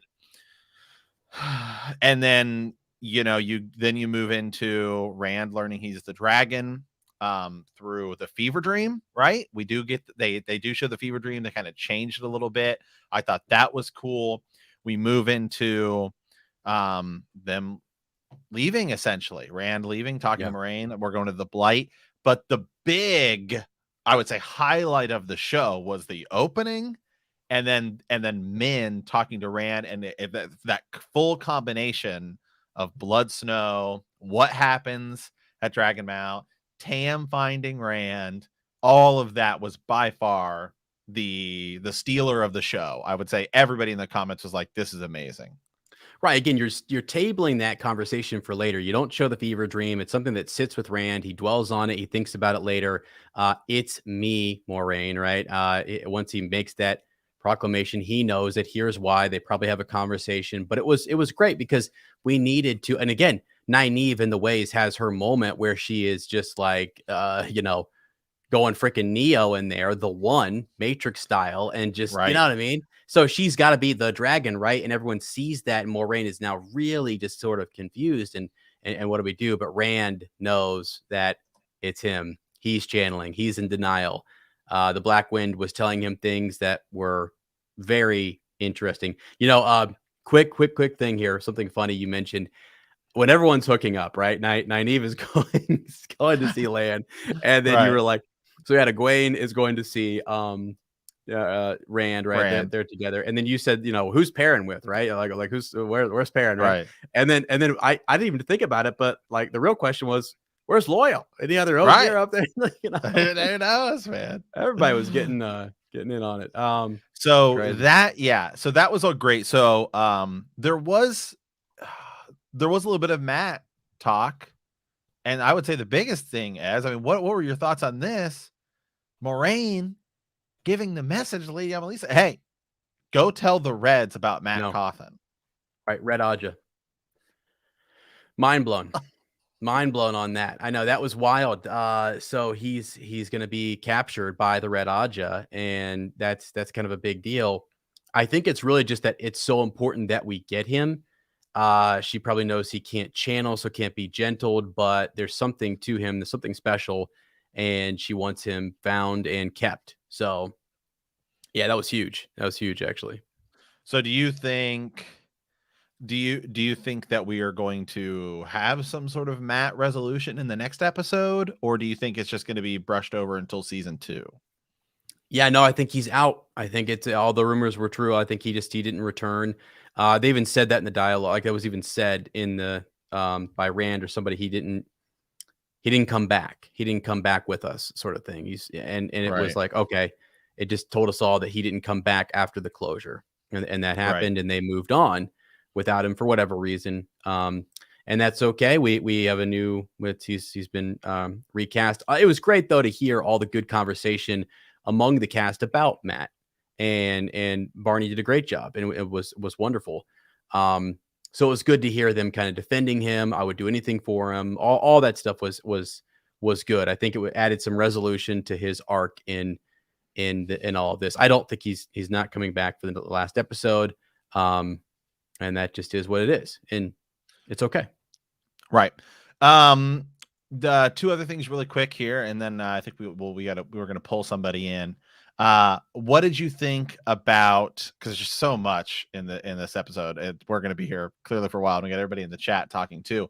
What were your thoughts sort of on Tigraine, right? And the cold opening? I thought it was amazing. The fight scene was epic. That's our first shot of Aiel fighting, and I think they did it as an absolutely great job. I mean, here she is, like, we're talking 9 months pregnant, like ready to pop this baby out, and she's fighting. She fights about 5 different soldiers with 2 spears. Right. That was wild, man. So again, it just showed you that the Aiel are on another level, first of all. And she's out there doing her thing. The Aiel War right there on the slopes of Dragon Mount. We've had a lot of references to what happens there. Guitara's foretelling, Min now seeing something, Tigraine is there fighting. It's a whole thing. And I loved it. It was a really cool way. To do it. It shows us that this. So in the future, when you bring up the Aiel, we will know this warrior like group is out there, and they're not to be messed with, right? You know. So yeah, I thought it was fantastic, and Tam was that. That was I great. never thought we'd see. Just when the sword shows up, you don't even have to say it's him, right? But just you see the heron marked blade, and you're like, oh my god, like there he is. So. And then some of the prophecies that Min gave, right? She sees Perrin with the yellow eyes. She's looking at the other. She saw Rand with a baby. And then she gives Moraine her own prophecy, saying that the Amerlin seat will be your undoing.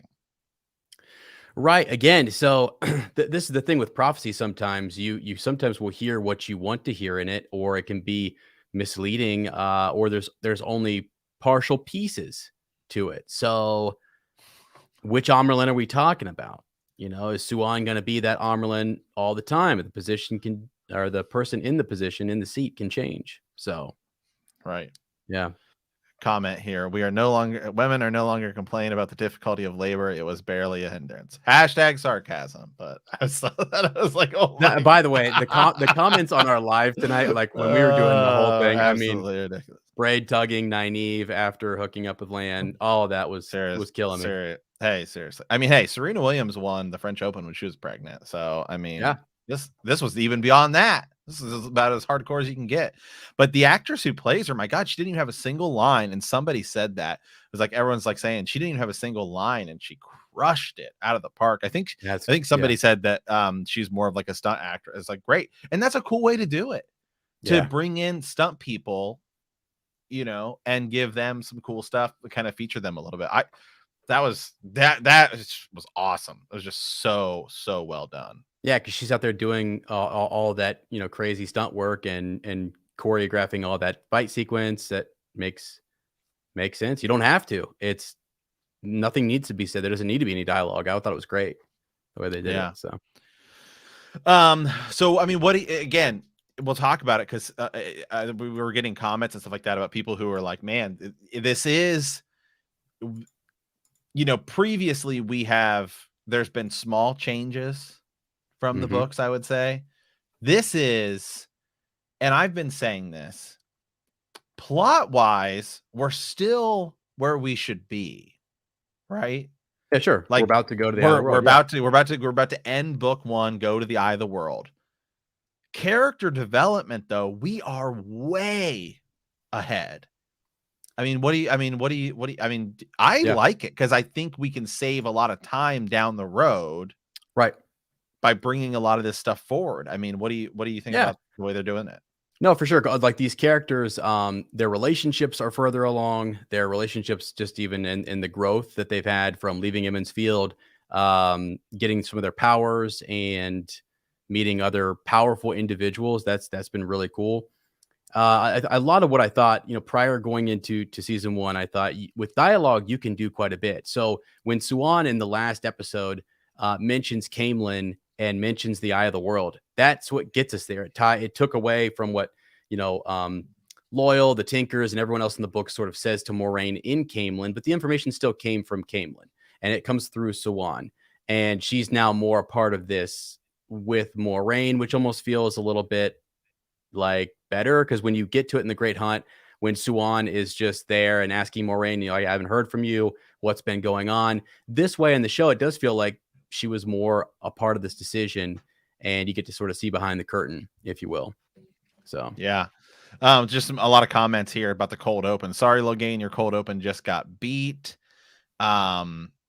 Way to go, Rafe. You SOB, you're pulling it off. I mean, people, this is seeming to be everyone's favorite episode. Well, I mean, okay, I'll tell you this. As a fan, I'm sitting there watching the Nynaeve land stuff, and my heart is just like pound. I'm like, please, just go ahead and do it. Just it's time. Like, have them hook up, have them make out, something.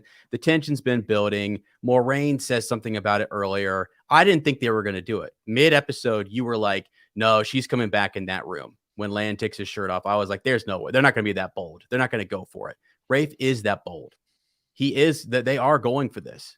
And I think it's fantastic. The whole channeling in the ways thing was cool. The misdirection with Egwene channeling versus Rand channeling, and then even Nynaeve is doing her thing, and you're like, oh, she's the dragon. I mean, it's got us pulled all over the place, and I think it's good and suspenseful, and it builds drama, you know. So Yeah. Let me pull this up here, just really quick because I'm going to share my screen because, and I got to say, I mean, we knew that the actress was going to be different. So this is fan art of Min, and a lot of the fan art about Min sort of describes her in this depiction. And they went with a way different sort of adaptation of her with Kay Alexander, who, you know, she was Leaf in Game of Thrones and stuff like that. But man, I think she's knocking Min, excuse me, right out of the park. I like the way they changed her. I think it works. I think she was great as Min. I just, you know, when I first saw it, I was like, oh, that's just not how I had envisioned her, because I've seen all this fan art that describes her this way and stuff like that. I love it. I love the way they're doing it too. I mean, making her sort of like a barmaid too, and like, I right. think it's great. Right, and also, showing us that the Aes Sedai know about her. You've got Lady Amelise there, who is, close to the White Tower, sends messages. They're all that, you know, the eyes and ears are connected here, and they're protecting Min. I mean, Moraine says if it was known what she could do, she would be hassled, called a dark friend, possibly. So yeah, and I think you're right. The actress is doing a wonderful job. Her costume, her design, the fact that she's here in Fall Dara, still fine, works.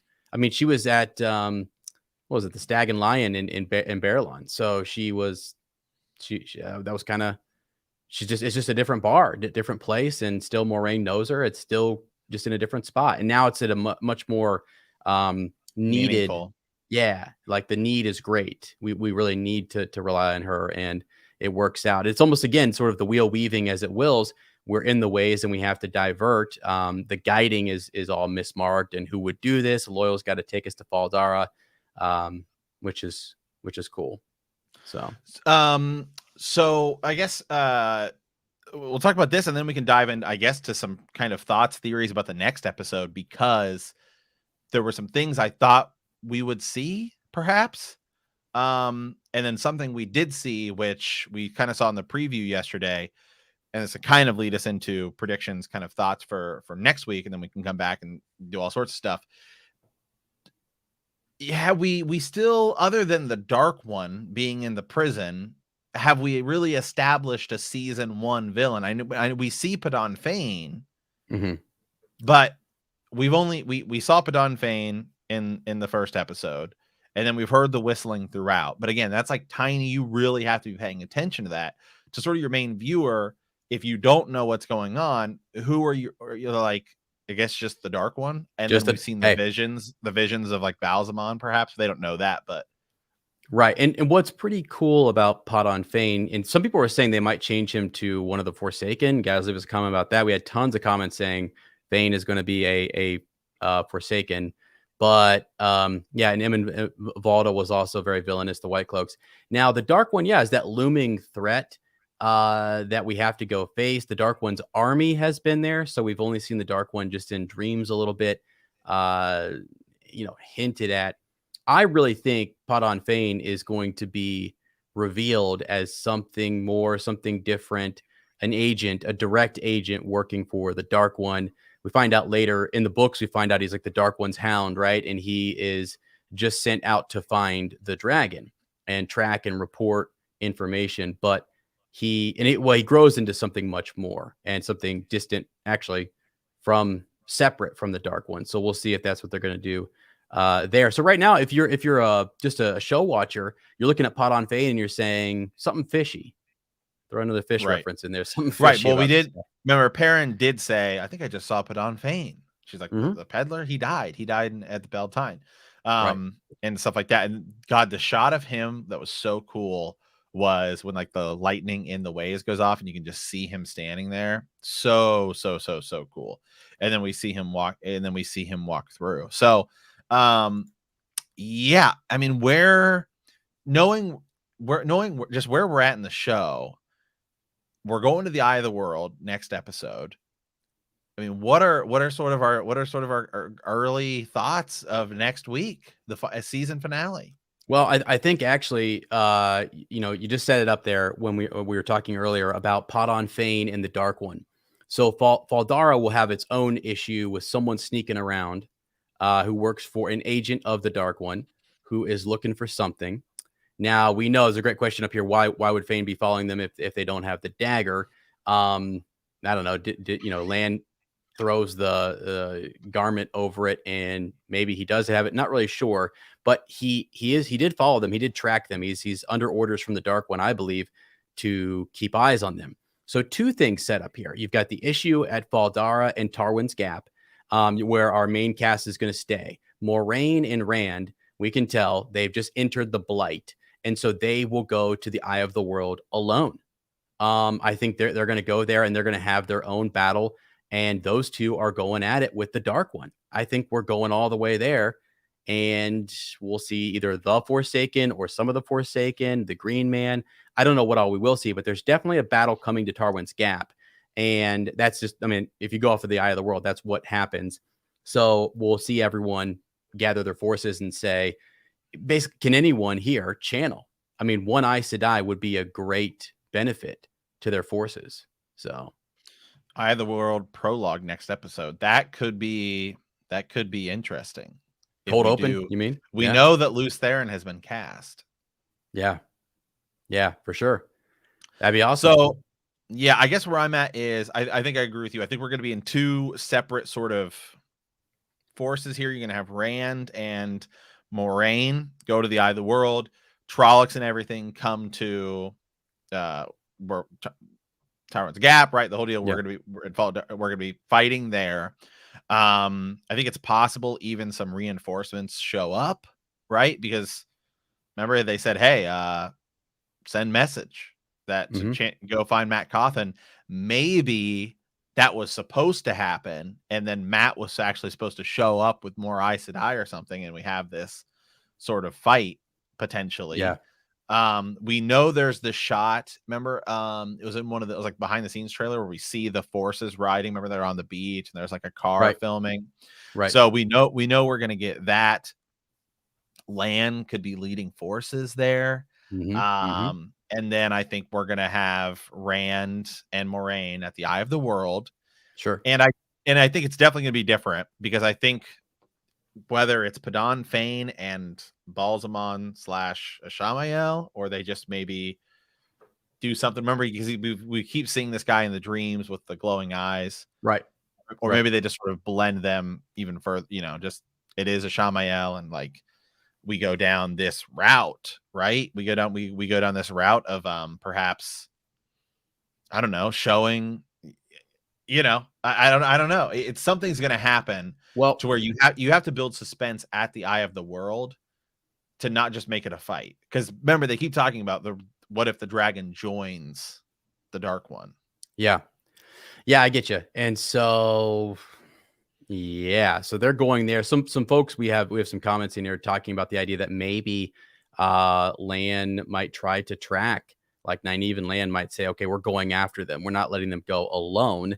And maybe they do take off through the Blight themselves. His bond with Moraine has been masked, so he can't sense her, can't find her necessarily, but their tracking abilities, maybe they can get there. Also, if they go, I don't think they're going to do this, but to find the Eye of the World in the book, it was need driven. So if you had great need, that was what allowed you to find the Eye of the World. And Moraine says that her need or their need was greater than any other need in the world at that time. Like they needed to get there more than anything. And so that's what allows them to find the Eye of the World. I don't know if Lan or Nynaeve might go down that path or hear something more about it from some of the legend or the lore there in Baldara. But that would be interesting if they did go after them. I kind of think they're going to stay put, but again, what it, they might attempt to like leave and say, hey, we're going to go, and then they're cut off. I think their intent will be to go there, but they're cut off, or there's a disturbance in or around the city. So yeah, here we go. I thought the pick of Rand with the baby was going to be a Shamael tempting Rand of what could be, but it was Min, so maybe I was wrong. yeah, I mean, Oh no, that could be possible too, showing him a potential life. Yeah. Someone said that, it was Min when she was looking at Rand and the baby was there, that it was the baby that Moraine was looking for, the child that they all were searching for, that was representative of him being the baby or the child that Katara foretold of. Yeah. Right. They remember Min did say 3 beautiful women. So Yes, she did. Yes, she did. That's something we've been talking about, and I think we talked about it yesterday a little bit we were doing a live hangout yesterday as well, and that's one of the things we were talking about was the potential of Rand's lovers, whether they end up getting married or not, or I don't know even that the show's going to go down there. I think he's just going to have love interests, and it's just going to be what it is. But they're definitely, I believe, nope, we're doing that. Mm-hmm.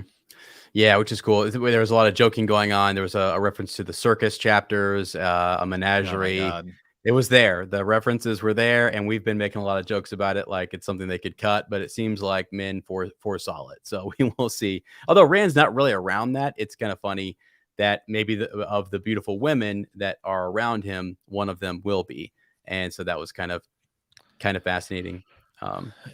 Yeah, let me see. So people are talking about it. Lews Therin a little bit here.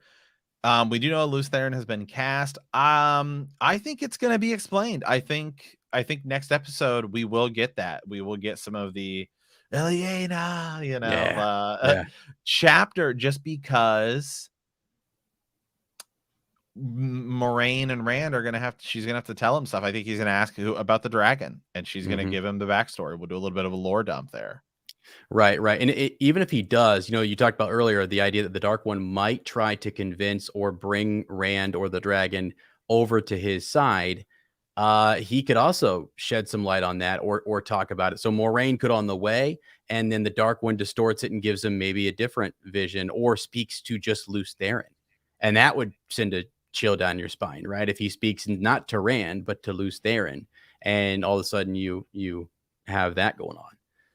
So so let's dive into some of the comments here, what everyone was thinking. You guys just leave us comments, let us know what you guys thought of the episode. What was your favorite part? Because there's just so much to break down, and then kind of like, what do you think is going to happen next week? A lot of people are saying Lews Therin definitely happening next week. I was hoping we'd get to see the Flame and the Void, right? We did. Also, I got my hope up to see the Void and the Flame in action when he was using the bow. I think they kind of teased that a little bit. I mean, just because he's like focusing in while he was doing it. The music kicks in when he does that. I mean, all of a sudden the revelations are hitting. Like I told you before, right? When he was first shooting at the target, I was like, he's hitting the red. What's he doing? He's hitting the red. I mean, come on. Like they always in the books talk about the competition, their bowmanship, Two Rivers longbows, all that kind of stuff. And he was hitting red. And then he seeks the void. Like it's implied, it's there. You can you can infer that he was in the zone. And he starts hitting the yellow mark, the bullseye. And I was like, holy smokes. I got chills all over. I was like, oh my God. And he starts recalling event after event after event. And I was like, and then boom, like Matt, the arrow would come back, and then bam, he'd have a memory. He'd hit another one, bam, memory, bam, memory. I was like, oh my God, they are just, he's letting it all out. It's great. Are we gonna see the Horn of Valyr? I think so. Are we going to get stuff are we going to get a dragon banner and perhaps this Horn of Valyr and stuff at the Eye of the World? Even if they don't mention it and they just pull it out of some chest, or it's something that is brought back, yeah, that'd be cool. He opens some chest that he finds there, and it's just got a bunch of different stuff in it. The dragon's banner and the Horn of Valyr. I mean, important objects. Right. The Saidine pool. Yeah, I don't know if we're going to see it or not, but I sure as heck hope we do. It also, they could do the horn a whole different way and actually have an actual hunt for it and find it. Right. They need to go over the prophecy for the dragon. If you're not a book reader, you will be confused as to why it's important that he was born on the slope of Dragon Mount. Yeah. They said, I'm trying to remember. I don't think they've actually talked about Dragon Mount this season. Rand looked at it, was like, that mountain looks familiar, but I don't believe they've said the significance of it. Yeah, I think you're right. I know they've mentioned the dragon, the original dragon, and what the kind of his shortcomings. But did I don't God, yeah, help me out in the comments, guys, if they actually mentioned his, you know, him being on Dragon Mount and summoning the power and basically creating it. I mean, I don't know if that's going to be mentioned. It needs to be explained, though. I agree with that comment.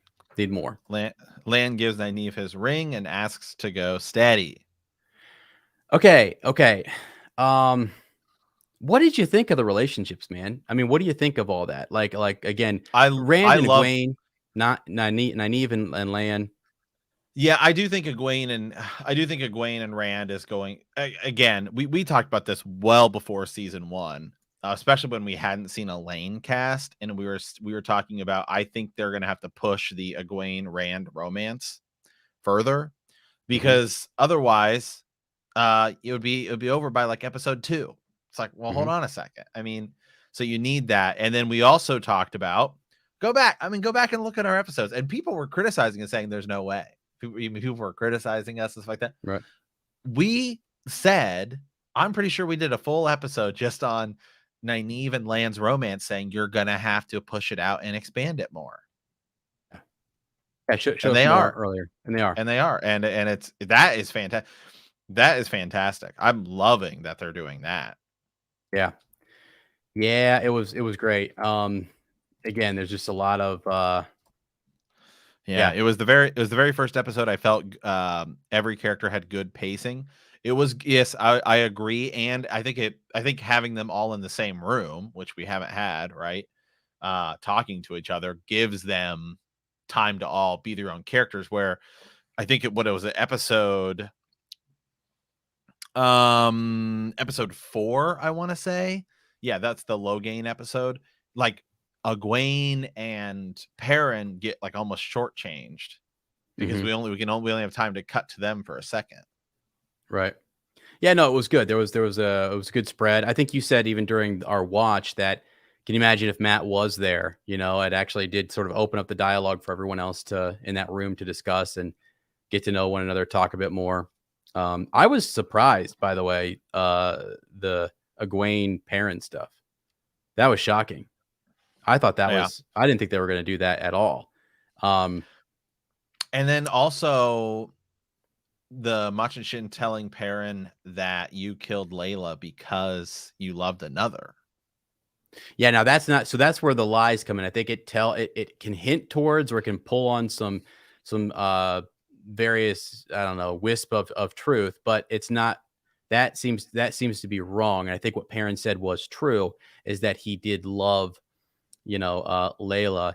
But yeah, it doesn't mean that he didn't have feelings for Egwene prior to, and then once Rand and her go, or Rand and Egwene go steady.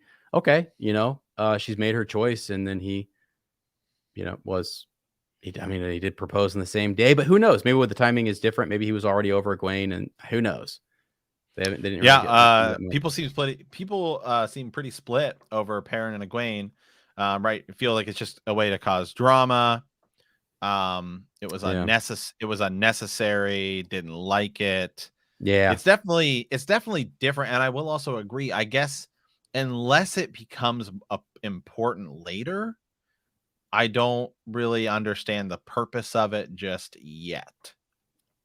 Yeah, that's a good point. I don't either. I do remember when I was first reading The Eye of the World, and when they're with the Tinkers and he's upset with Aram and all that kind of stuff, I was like, okay. I mean, I didn't even feel like he was upset with him or any of the Tinkers when Egwene was dancing away. But in the actual book, it was like he was almost more upset that Egwene, who's Rand's girl, is dancing with this other guy. That's what I kind of felt like there. And, you could have implied, or it could have been inferred, that maybe he had feelings for at that moment in the book. Possibly. That's a bit of a stretch, but yeah, they went for it. And Maybe it could be a setup later when Fael enters, and you could maybe still have him have feelings for or he's Egwene, got to but put it to then rest. He has to, maybe right. he's reassuring Fael, right, that he has no feelings, and it's the same sort of thing he's in right now, which is like telling Rand, "No, I have no feelings for her. I only ever loved Layla." Um, yeah, that's gonna be awkward later, probably. Yeah. But Yeah, so a lot of people are kind of out on that a little bit, just saying, I feel like it's just TV drama, just to make things seem more interesting. Yeah, again, so many comments here, and I want to get back to one. Can we talk about how amazing the opening was? Hope they keep the choreography for the Aiel fights like that. Really shows how badass they are. Abso-freaking-lutely. My God, the Aiel opening was amazing. that's Best, yeah. yeah, yeah, it was, and I think we need to see more of that and understand just how dangerous they are and why they can be so destructive. In the book, it's real scary when they unite and they come versus King Layman and they go into Kyrian and the whole thing. It's really not good. Now, no one really knew their true intent coming in. It gets a little confused. They think they're just invading all of the Westerlands, but they're not. So yeah, it was cool though. It was definitely neat to see that, and I hope we see a lot more of those fight sequences. Because like you said early, that felt like Game of Thrones on another level for a hot second Mhm. there, the fighting and stuff. Any chance we don't do Fael and Nynaeve, or excuse me, Egwene fills Fael's role, and Egwene and Perrin actually get together? No, I mean, maybe, I I don't just know. tossing it out there. No, that's yeah, but have you stop me for a second. I mean, again, I don't want to say I shouldn't have said no there because the way they're doing stuff in the show here, who freaking knows? Did They Lan have might. those scars in the hot tub scene? Don't know. I don't know. Don't know. Not that I remember. That's But we were more looking at the Stop, gluteus maximus. stop with the heresy. Absolutely not. The WTF. Oh yeah, I believe he was watching. Um, Yeah. yeah, because we start talking about stuff that's like going to be going to be cut, merged, mixed.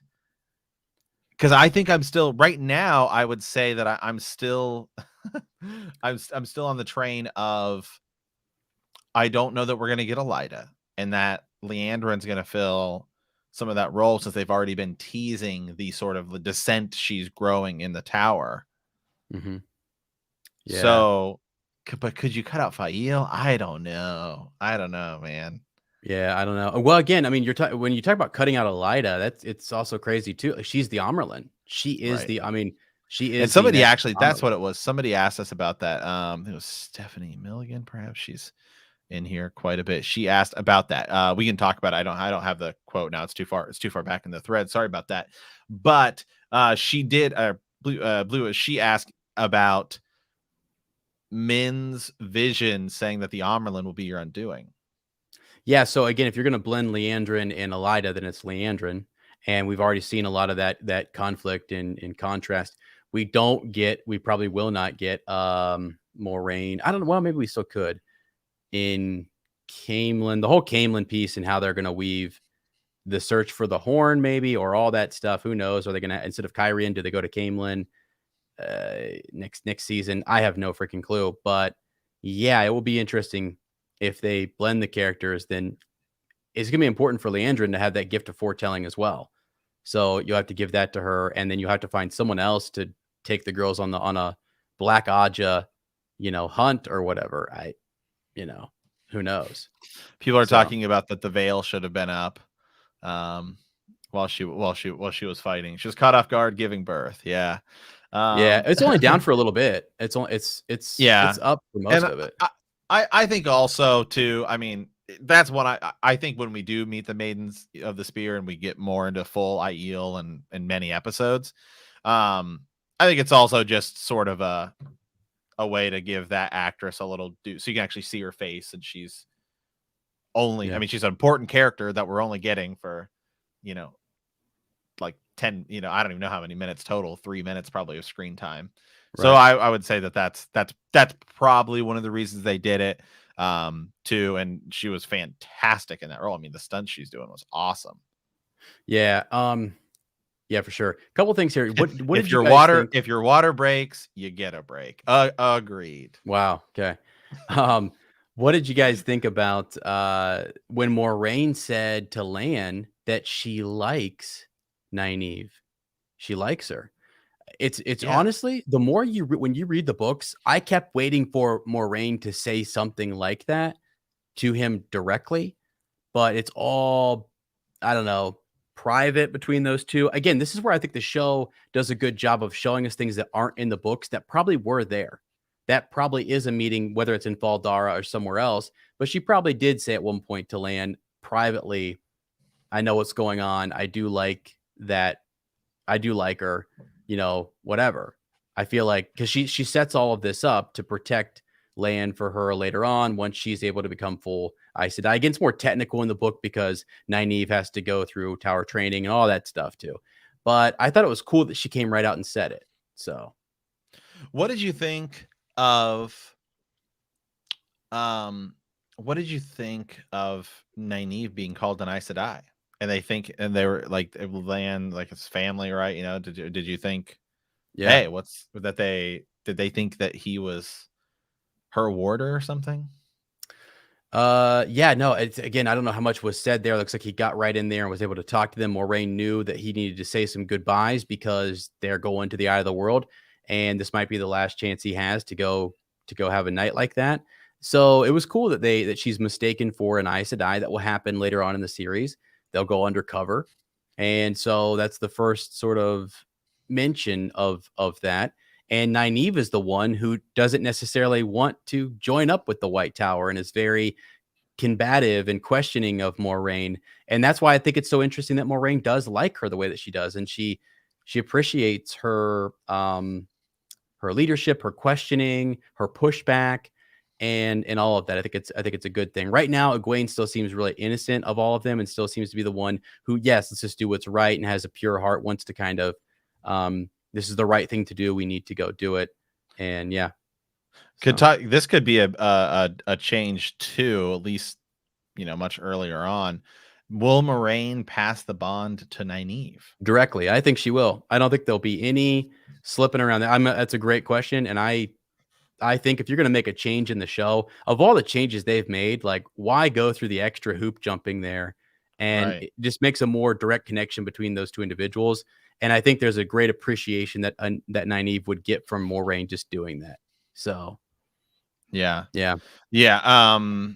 Yeah, because where we're at in the books, for our podcast, if you guys, it's my first read through, so I'm only into book 5.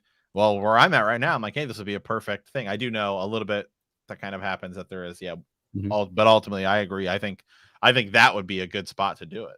Right. Right. So stuff like that will be, those are, I think, positive Season changes that, end of season 3 or beginning of season 4, I should say. yeah. Yeah.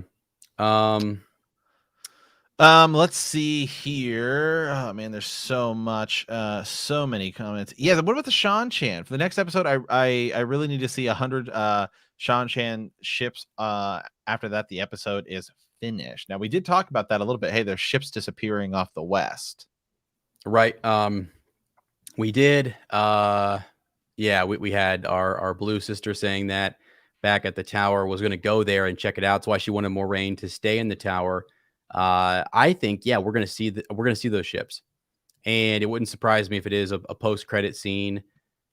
I am also hoping for a post credit scene where we see a Dark Friend social or we see something else to let us know that the fight's not over. Even if it's, I mean, I guess like the Shan Chen, that's another way to do it too. It doesn't seem more like, I don't know, because Rand's going to believe that, or Moraine, whoever, that they've won, or that Rand will, right, that they've defeated the Dark One. And there needs to be something for the audience to say the story's not over. That wasn't who we are going to ultimately face. Well, I mean, it is, but you know what I mean? So, Yeah, great. Another question here, just and I'm sure there are people doing it. Just is anybody making videos of the changes? And we did one after week 1, I believe. Like, hey, these are some changes that we've seen. But after next week, we will certainly come back and do one where we talk about a lot of the changes, because there have been some big changes. I mean, this episode's like the biggest, but there's a lot of small changes too. But again, a lot of them I agree with. I think the way Well, they moved Tom Maryland around was good. mhm. I think meeting Min here works.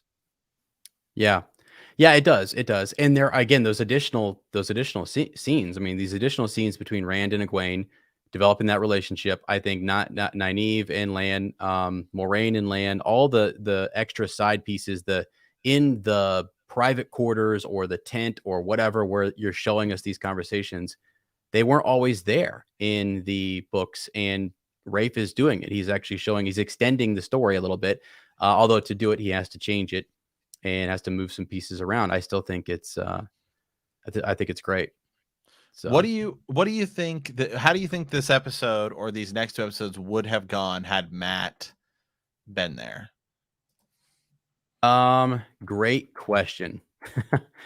I think wow.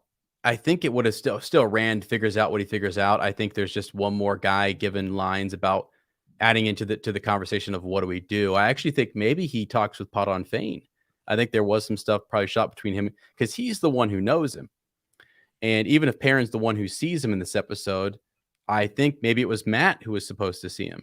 And Perrin is doing something else with Nynaeve, and he's got the whole Egwene situation going on. So uh yeah, there might even be an open fight between Egwene and Matt about just his behavior and mannerisms and take this serious and stop with the joking or whatever. Who knows? Like I feel like that might have been what they did. And he meets up with Pot on Fane. Rand and Egwene do their thing. Nynaeve and Land still happens. Perrin, we don't know. But I think we would have had a cool conversation. I actually think there is something missing out there in this whole Pot on Fane thing. There needed to be a little bit more of him. It's just been real brief teasing. Yeah. Yeah, I can see it and agree with it. Yeah, what vision would Min have had for Matt? And so are we even gonna mention him next episode? We're not gonna see him, obviously. Yeah. Yeah. I think I am maybe more in line with the idea that maybe they do something where he's been Well, changed. I Even. I think what might happen, so and I'm pretty gonna mispronounce her name, but, Lord Agamar's sister, Lady Amelise, Elise, maybe? yeah. She definitely has eyes and ears, and she's the one sending the message back to the Red Aja, which is Leandrin. And so if I'm Leandrin, and if you're, like, interested in Moraine's business, Matt, you're probably wondering why this message came from Moraine Sedai in Baldara. How did she get there so quickly? Right? That's gonna be mysterious to anyone in the Red Aja. They're gonna say Moraine is up to something. And it won't surprise me if they wanna know more about it or call her back in for questioning or they try to find her. So that will be crazy if that happens. But yeah. I think we might seeing if Ryan might end up joining us here Oh, yeah, in absolutely. in a second. Could they have a late studio film scene with Donald? That's the new person. Just as a quick check-in. I don't know how early they got him. Well, he was cast, and see, this is the interesting thing because like sometimes they announce casting people, so it's hard to tell because they just announced cast this week, and it was like these are for people because it's like we saw Ingtar. Right. And we're like, well, he's going to be in season 2. Yeah. So Oh, and actually I'm that guessing. Go ahead. Go ahead. well, so I pulled that up. I thought that was, if you guys go back to 18 minutes and 48 seconds, I thought that was Inktar, and because I pulled it up because I was gonna mention him big time, and they say it's Lord Yakato or Yakota. I don't know who that is. Uno is in there. So, but you're right. So Uno was a part of that group that you said, the same group where we said, hey, there's a list of these castings. Where's Right. That Inktar? was like the other day. It was like this Yeah. week they announced him. So I looked at that guy and what I don't know if we have the right, maybe he's coming up next episode, but either way, this idea that the other cast member might be coming in at the end of all of this, why couldn't you do that? You know, like as something to beef up season one and I'm explain. I'm wondering because remember they said that like season 2 is already ordered, season 3 is already ordered. Season 2, we know, I think is filming currently or like Oh, was. I wonder if they actually started filming. I wonder if they started filming season 2 like while they were doing the end of season 1. yeah. I don't know. This possibly because it was again a bunch of have to come back later, and it was a long time. It really delayed stuff, and we were worried. He was Ingtar originally. He got another show opportunity, so they changed his role That's for the right. episode. Wow, they changed the Ingtar actor. That's cool. Okay, so that's interesting because he's renamed there. So we'll get one for season 2. And they renamed him. And he's not mentioned by name in this episode. Yeah, Which is good. season 2 started filming in July, season 2 finishes filming in February. And it's season 3 is confirmed. Yeah, it's already been ordered. Right. Yeah. Right. But it's crazy that there haven't been a lot of season 2 filming leaks yet. Yeah, right. No. That's fine. I'll tell It you is what. fine. I'll tell you right now, Matt and I, we're not going to say it at all in this podcast. I did see one leak for the next episode, and it's mind-boggling that it has been kept that under wraps. It's one of those things. It's like a Luke Skywalker moment in The Mandalorian. I am shocked that they've kept it that under wraps. We actually already was that was Patreon content, I think. Yeah, Apple Premium. So if you're, and again, I label it highly classified. Oh, it's pretty ridiculous level spoilers. Yeah, and so don't click on it but until it's after still the it's season's still over. not it's still not enough to sort of give away like everything, but it does it does kind of confirm stuff. But it's cool. And so it looks good. Looks really good. Yeah. So I mean, man, I'm loving this. I also think that season 2 of this show will air earlier than it did this year. Okay. Because the Lord of the Rings show is supposed to release next year, right? Right. That's going to be September. September of this year. This coming year. I think. This coming year. So it's officially September. Okay, so then Wheel of Time could be the same. This November. Yeah, exactly. Yep. Because I think by September, Lord of the Rings would be over, and then you could send everybody from that wave right on into your Wheel of Time show, which is killing it, by the way. You guys, I mean, clearly this show it's good, Matt. I mean, it's really freaking good. The dialogue is good, the costuming, the pacing, the music. That sequence with Rand is going to go down as one of my just the coming of the realization that he's the dragon. If you haven't seen this, or if you haven't read the books and you don't know, and they start to clip back through and they show you where they drop the breadcrumbs, like we saw them. But if you're just a show only watcher, you're like breadcrumb, I was right, or you didn't see it, whatever. It was great. It was great delivery. Yeah. So some of our patrons are actually in here and commenting on those leaks and saying, yeah, I listened to your guys' reaction. It was insane. Oh, it's insane. Don't go look them up, guys. I mean, unless you really want to. I was freaking floored, and I love it. That's why all I'll say is that the CGI, at least in those few little images we saw of next week, talk about. But now I know where the budget went. But they said, and the crazy thing is that looking even in those few images we were able to see of next week's episode, compared to what we've seen so far, is they've said that the first 6 episodes, remember, they've had to film that during like the initial COVID pandemic when like banks and everything are shutting down.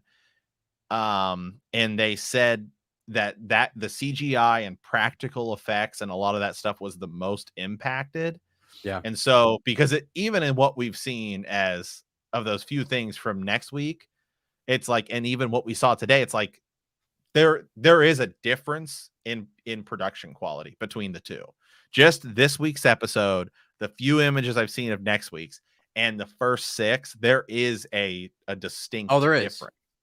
Yeah, you talk about this season. You can just tell. You can tell that these 2 episodes were filmed separate from these other 6. I mean, we haven't seen the next episode yet, obviously, but just in seeing the leaked stuff we've seen. Yeah. And even this episode, to me, the production quality feels a step up from where we were at with the first 6, and they had said that COVID heavily impacted Yeah. them.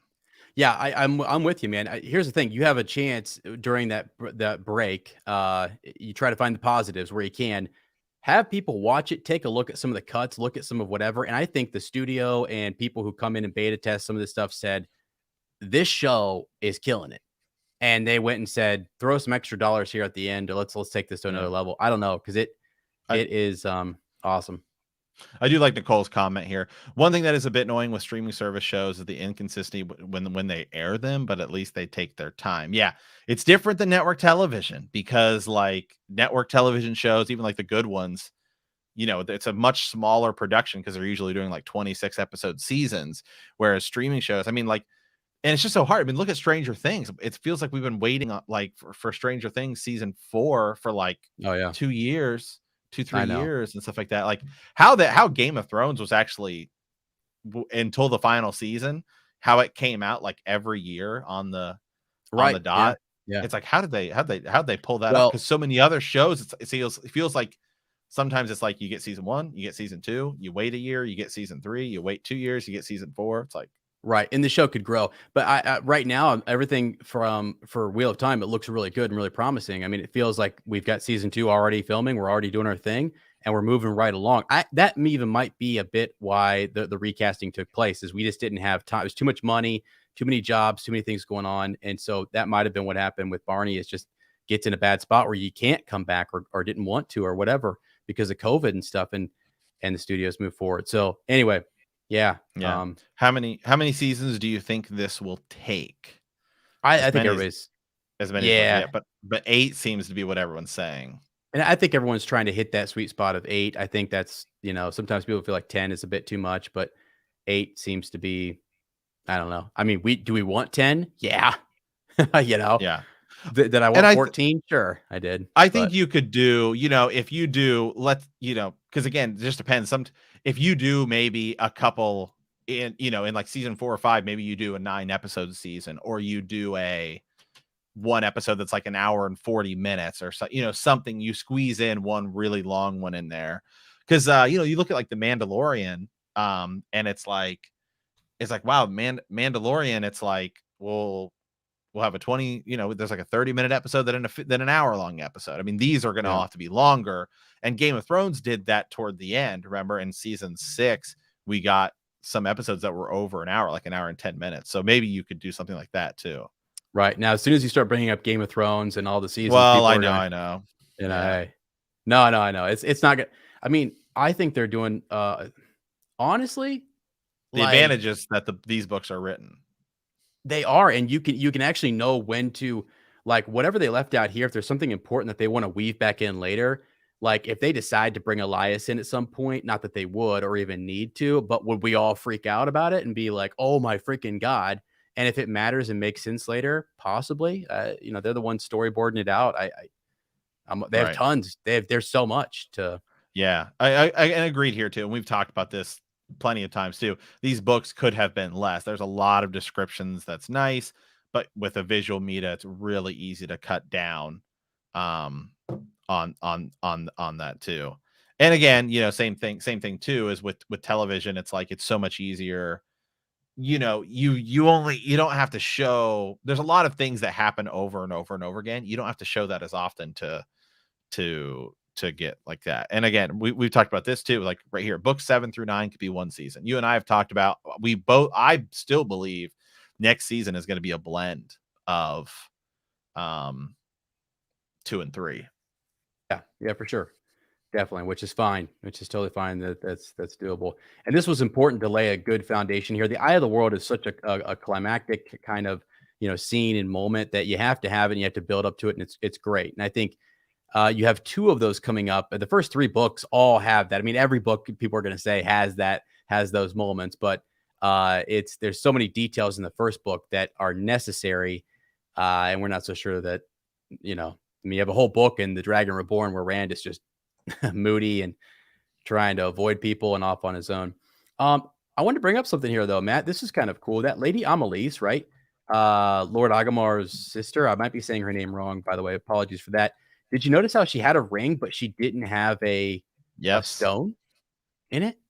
because she That's didn't the finish her training. Yeah, that's the kind of, and again, she wasn't, and I think she said she wasn't powerful enough, and so they kind of said, "Hey, let's that's what happens. You can go get trained, but you might not be able to achieve the rank of accepted or achieve the rank of full sister." So, yeah, just cool stuff. But yeah, those details, I guess. Also, you guys, as we're about to bring Ryan in here in just a little bit, any thoughts on like a little Easter eggs or things that you saw? Because I've got the video up here, and if you give me a timestamp, I'll go back through and click on it.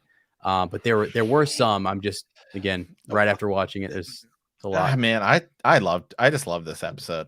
I mean, that's just where I'm at. I think it's the best episode by far. Yeah, I shouldn't say by far, but it's just we just watched it. But I do believe just the Blood Snow was so good, bringing Min in. You and I had talked about what if they bring Min and Loyal in that same episode 5, when we get to Tar Valon. yeah, And then I think having them separate, giving them each a little time to sort of breathe, works well. I don't think we're seeing Min again for a while until next season. yeah. So I mean, but again, we don't really see her that often in the books until later. Well, you don't think, is she in the next episode? Do you think? I don't think so. Min? No. Okay. No, Unless I don't there's think so. one more viewing of Pot on I think Fane or something. I think we're on. I think we're on the road. I think we're on the road a lot next Okay. episode, and there's gonna have to be a big battle. There's a lot of stuff you have to do. Yeah, gotcha. I just figured if you had her that she might be running around or something. But so All what do right. you think? Well, We I'm want gonna to add. Yep. So let's go ahead and we'll bring in Ryan for part 2 of our stream here. So for those of you guys listening on the podcast, as and I will have this out too, part 2 of the podcast as well. But again, to everybody in here in the chat and stuff, leave us comments and let us know. We got a lot of people in the chat here. Keep leaving us your comments and stuff like that. But we'll go ahead and we'll move on over to part 2 of our stream. We'll bring in Ryan and see what he thought. All right, Ryan, we got you on, man. Welcome back. Another week. Let's go. Yep. I mean, what were you thinking, man? Oh, it's a great episode. Oh my goodness. Man, There it we got me go. fired up. Yeah. Hey, I think Ryan and I are on the same page, right? We put our our shirt on, our jacket. Just we're ready because to you go. did. I had to class it up for you. I'm telling you, this Matt has always told me when we watch Game of Thrones, that second to last episode always had a couple hitting moments, and I felt like this one was going to just be epic. And the waves was great, the emotions were great. What did you think? I guess let's start in the beginning. What did you think of the waves traveling through? Yeah. I mean, certainly you're right. The second to last episode in Game of Thrones was huge every year, and we anticipated, especially after last week, right? Because it left so much that we had to cover in this episode to gear up for the final episode, Right. that we knew this was gonna. I mean, it always had the opportunity to fail, right? It's TV show, but it had so much potential that we were really excited for what it was going to be, and I think it delivered. Did a great job. We had so much. It did. It covered a lot. It gave us, we didn't know where they were going to go with the Matt situation. We didn't know where they were going to go at the end of this episode, what the mini cliffhanger was going to be leading up to the final episode. I think the way they handled that was great. It's step away from the books, but it's interesting. It's got us reeled in for next week. Talking about the ways, they did a really cool job with the wind.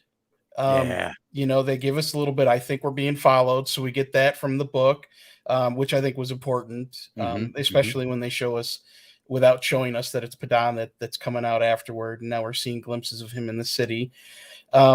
It was really interesting how they handled how the wind attacked them, because they get that in the books, right? But it's just Moraine that's protecting them.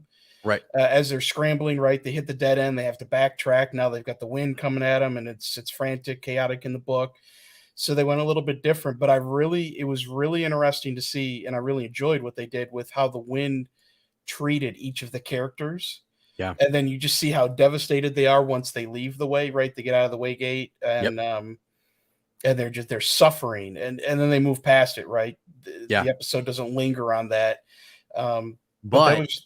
It was big. Yeah. Right. It was huge, and it gave us those breadcrumbs for later in the episode, and maybe Mhm. even later in other episodes to come, or even Yeah, seasons. even into the future seasons. Yeah. Right. It explains stuff prior to, and kind of then fuels us moving forward. It was like it was crazy that the Black Wind was such an information dump or drop on us. I didn't expect Mhm. that at all. I just Right. thought it'd be kind of scary. So it really shows you they're using every second of screen time to do something and to take the plot further, because you got so much ground to cover. Every moment matters on the screen, and I feel that in this show big time. Right. Yeah, it So was incredible. After that, they take us into Faldara, and we start getting some lore. Right, we get a little bit on right, land, and yeah, he's his legacy. They yep, don't give us smoky much, but they air, give us a little taste yeah, to come for future seasons. That was exciting, but it lends some credibility or credence to hmm, what he or who he is, and then how powerful, right? Because we see how boss he is when he's right, protecting Moraine in episode 1, and just the weight of this statement in this episode, and now you look back on the 6 episodes before and see what he is. He's a prince, right? hmm, He's this epic character from, and we don't know that in the show yet. We get that from the books and later books, and we'll probably dive into it in the future seasons. But right, I loved that. I mean, I assumed that we were going to get that at some point, but I just love that. And then that's all they gave us, right? A little bit yeah. of conversation with Nynaeve on it, and they didn't even make a big ceremony or thing about it. It was just just a statement made, and then they moved Right. on. Well, and that I kind of like the subtlety in Mhm. that. You have, as he walks in, Uno and other individuals are kind of, the Shinarans are all like bowing, nodding their head, saying, talking to him respectfully. And I think Nynaeve is putting all of that together. Mhm. And then when she follows him, she's already intrigued. Prior to all of that, when Lan is just a warder, when he's in the city and just what he does, she's attracted to him and whatnot, right? So then as she tracks him, she sees him interact with the family. She learns about this backstory, and I love when she's on the side of the bed and she basically learns that he heard his family die and be killed, and she heard the same thing. The Black Wind was saying that in her ears, and so there's a connection there. And then Mhm. she realizes, I always wondered why you would join Moraine, why you joined her. And I can't remember if he said it exactly like this, but did he say like that he doesn't love her, that he doesn't love, I can't remember what he said about Moraine, but there was something. I'll go back and look in the captions. But that moment is clutch, because she understands that he was a boy who had nothing and no purpose, didn't feel like he had a reason to live or whatever, and Moraine takes care of him. And I actually think that is a sympathy thing now for Nynaeve and Moraine. I think she'll now look to Moraine and say thank you for taking care of him and giving him a purpose and keeping him in this fight, because I love him. You know what I mean? I thought it's there. We'll have to, it'll be more explicit later on, but man, it was good. Freaking good. Yeah. So And go ahead, Oh, Matt. no, go ahead, Ryan. Go ahead. That was something that I had a question on after the last couple episodes was, were we going to get a lot of animosity between Nynaeve and Moraine over Lan? I mean, more so from Nynaeve's side, right? Because we assume that Moraine's character is true to the books, and we understand that relationship. But I think we bypassed all of that. I really was kind of wondering, after we saw them kind of butt heads so much this season, that when it got to the point where Nynaeve was like, "Yeah, I really like this guy. I've got these feelings for him," and she's feeling more and more connected to him, and now she's got to deal with that and understand that Lan was bonded to Moraine. And I kind of wondered, are they going to go that direction with the show? And I don't think they will now. yeah, right. It seems to be far less contentious, and there's they're getting through that plot point in detail. That gets drug out for a long time, and it seems like we're gonna bypass it. And I'm glad we did it here in Faldara instead of doing all this as they're making their way through the blight. Yeah. It's just cleaner to do it this way. Right. Yeah. Everyone's talking, by the way, real quick, about the scars. I mean, Mhm. we are checking. Were there scars? Was it the Machashin that caused them? Are they new? They're not as clear. Yeah, Yeah. I think it's just something they focused on, just to make it, make the scene, give some heat to the scene. The first Oh, thing I thought of when I saw him was, and I didn't think about the bath scene, but I wondered if at some point maybe the Children of Light had gotten a hold of him, right? Because that's the only thing we've seen in this season, in the show so far, with back being cut up, and I didn't think that was very likely, but it did. It was a question that popped into my mind, Mm-hmm. but I don't think they're going to go that way. They weren't clean cuts or straight cuts like we saw in Perrin. Yeah, here we go, guys. I got the line. You're a king without a kingdom, a boy without a family. Oh my God. And now you finally belong. So wondering, why he you finally belong to her, she says. And that's where she's trying to check here. What does he think? What is he feeling about her? You can almost see her like look away. Then he reaches down. Oh my God, I'm watching it now. And he grabs her hand. And there's the hand. So I told Matt, I was like, I never thought a handhold would be what got me. But then he says, she doesn't own me. And then Nynaeve says, doesn't she? Only in the way those kids own you, And so he's making kind of a joke. That was a great line. Yeah. Yeah, that was good. Ryan, what'd you think of Min? Oh, I'm so fired up. I love the character from the books. I've been impatiently waiting all season for her to come in, not just for the lines that she's going to deliver, the info she's going to give us, just because I like the character. I really and I like the connection to Game of Thrones, right? Because I'm such a big Game of Thrones guy. Thank you. But she did a great job. We don't have very much of her. I heard you guys say earlier we're probably not going to get anything more from her. That's probably true. They may give us a little bit of her in the next episode just to let the viewer know that's not from the books, that she's going to be a bigger character going forward, because at this point she could just be a small character that pops in here in this town, but they probably won't give us anything more with her. She did a good job. I think it's a good casting. I was fired up. What did you think of how they did her viewings? Like the weird, like almost like fairy lights and the mystic lights around before. Perrin with his two faces, one has the golden eyes. That was cool with Perrin. I was looking so hard in that scene, and I didn't really see very much going on with Rand and Egwene. You see the sparkle and you hear her give the line. You've got the light battling against the dark, or whatever, whatever the shadow, maybe whatever the line was, which I liked the line. It didn't seem like there was much visual from what I was watching. I was watching it on my laptop, so I could have my headphones on so I get better audio. Since I'm in an apartment, I don't want to have the volume cranked up for my neighbors. But it was interesting. I'll go back and watch it again, and because you're focusing half on what she's saying, half on what you're seeing. I'll go back and review it. I don't know, because when you read it in the books, you've got the visual that's created by Robert Jordan, and it's bigger. For me, it seemed like they could have gone more, but if they did, does that kind of take away from the scene? Does it get a little bit cheesy when you do that? So I don't know. I'm not gonna be upset about that kind of thing if they keep it subtle, and then that's fine. Right. I want to, so real quick on the Min point, you were talking about what she saw, and I think this is interesting for folks. So if you get a chance, you guys in the comments, people listening, watching, at 26:15, if you click on the episode, you can see when Min is looking at Nynaeve, she sees, like, I think a ring of gold, and it looks like there's you can see her forehead changes, and it's a light playing off of Min's forehead, and it looks like it's a crane. It looks like it's a ring of gold, and there's a crane. And then we also had the flame of, when she mentions Egwene, the white flame. The white flame. Yep. And then Rand was rocking the child. So that was interesting, because I didn't see her, like with the girls, I was like, I didn't actually see her look at them. We just saw the two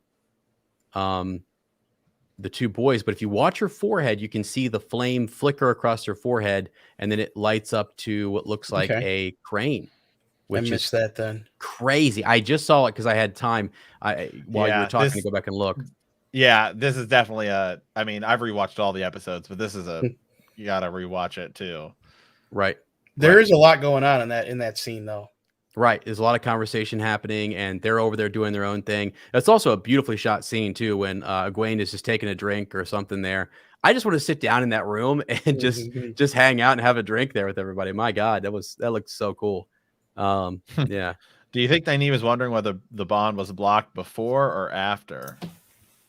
Oh my God, Ryan, during this, oh my God, during the hang on. stream, somebody, what did they say, Matt? They were like, the braid tugging or whatever. They were like, Right. is she unsatisfied? Or like, what, I forget what they said. I was like, Jeezy cow, guys, knock it off. She's just wondering about the bond, but that was kind of hilarious. That's funny. It's Daniel Henney, of course. We're gonna get some good memes after this episode. Yeah, for sure. So yeah, So, I loved it. Ryan, what do you think about Egwene and Perrin possibly liking Egwene? I mean, when we've watched these previous episodes, I've watched your videos and we've had, and you guys have had those questions come up, you know, where people are asking, you know, what is going on? Is this from the books? Is this something that they're really going to push in the show? You know, and we don't know. I think they did a good job in this episode of making it a dramatic scene or a dramatic issue. Whether we needed it or not, I don't care for it, but I'm not opposed to it. But I like how they handled it with Rand and Egwene's conversation when he's outside, right? And he's like, of course I knew that you weren't interested, or this wasn't something for you. And then she's like, well, of course I'm not mad about that. I'm mad that you think I would turn on Matt, or, you know, and they really just kind of brushed it aside like it was nothing. So you get in that intimate conversation with just those two, and they both understand that, you know, these are outsiders looking at a situation, or I mean, Nynaeve's not really, but maybe Nynaeve knows that Perrin does have some interest in her that we don't get from the show. It's something that's, you know, maybe from when they were growing up, and that's fine because she's probably one of the more prominent young ladies in that town. That's right. Yeah. And her father being the mayor and all that kind of stuff, everyone growing up, you know, you have your crushes or whatever. I kind of thought too, it's something earlier on, and he's well over by the time that he marries Layla. And it's just coincidence that the date and time is the same thing. Because he definitely gets up in Rand's face and says, let's have at it here. Got the deeper voice, the growl coming out. I was like, Lord have mercy. Yeah. Question here. We talked about this a little bit before you hopped on, Ryan. What does that mean for Perrin and Fael? Okay, so Fael's the one that you don't want, right? You don't want her. You're opposed to Fael. No, a lot of the fandom is kind of a lot of the fandom. I actually fandom's not okay. I actually like Fael, but maybe I'm not far enough into the series yet to dislike her, which seems like a thing. And I think I'm not far enough in the series yet to like Nynaeve. It seems to be the that is funny, because people are jaded by having read the whole thing. Not jaded, but informed, I guess, in a different. They've got a more full rounded opinion on it. I hope they don't leave Fael out, because I love the character. I love the scenes, especially in the early on when we get Fael. I'm really looking forward to that in the show, because I really enjoyed them in the book. I don't think that they'll leave Fael out, because Rand is a very, at least early on in the book series, he's a smaller character compared to some of the other main cast. And Fael is what really, in the books, Fael and him is a huge plot for him, and where his path through the books goes is, you know, with her. So I don't think they'll leave her out. I think she's just too big, especially with her renown in the world, right? With her heritage, legacy, and all that. I don't think that they will. I don't know when we'll get her. I assume next season, but maybe not till season 3. It just depends on how much they cover, how much of the next 2 or 3 books they cover in the next season. Right. Yeah. I think we'll get her as well. And like you said, it brings up a whole region. Bashir and his whole role, her father and her mother, big kind of deals. So we will, as someone mentioned here, like there are parts, and for book readers, they'll know, do we need certain scenes later on with her? We might not need those. We might bypass those, skip those. Maybe those hurt Perrin, or hurt her character, or whatever. The show, if you're going to cut and move stuff around, take what the fandom has given you for years and improve upon it, or show us, like they're showing us stuff that's different, or add-on scenes, extra stuff with Sawan and Moraine that's like there but not there, right? And so I say do that, make the changes that you want to make to Fayo, but still Fayo will be there, and she'll probably have to deal with some of these rumors. Did you like Egwene?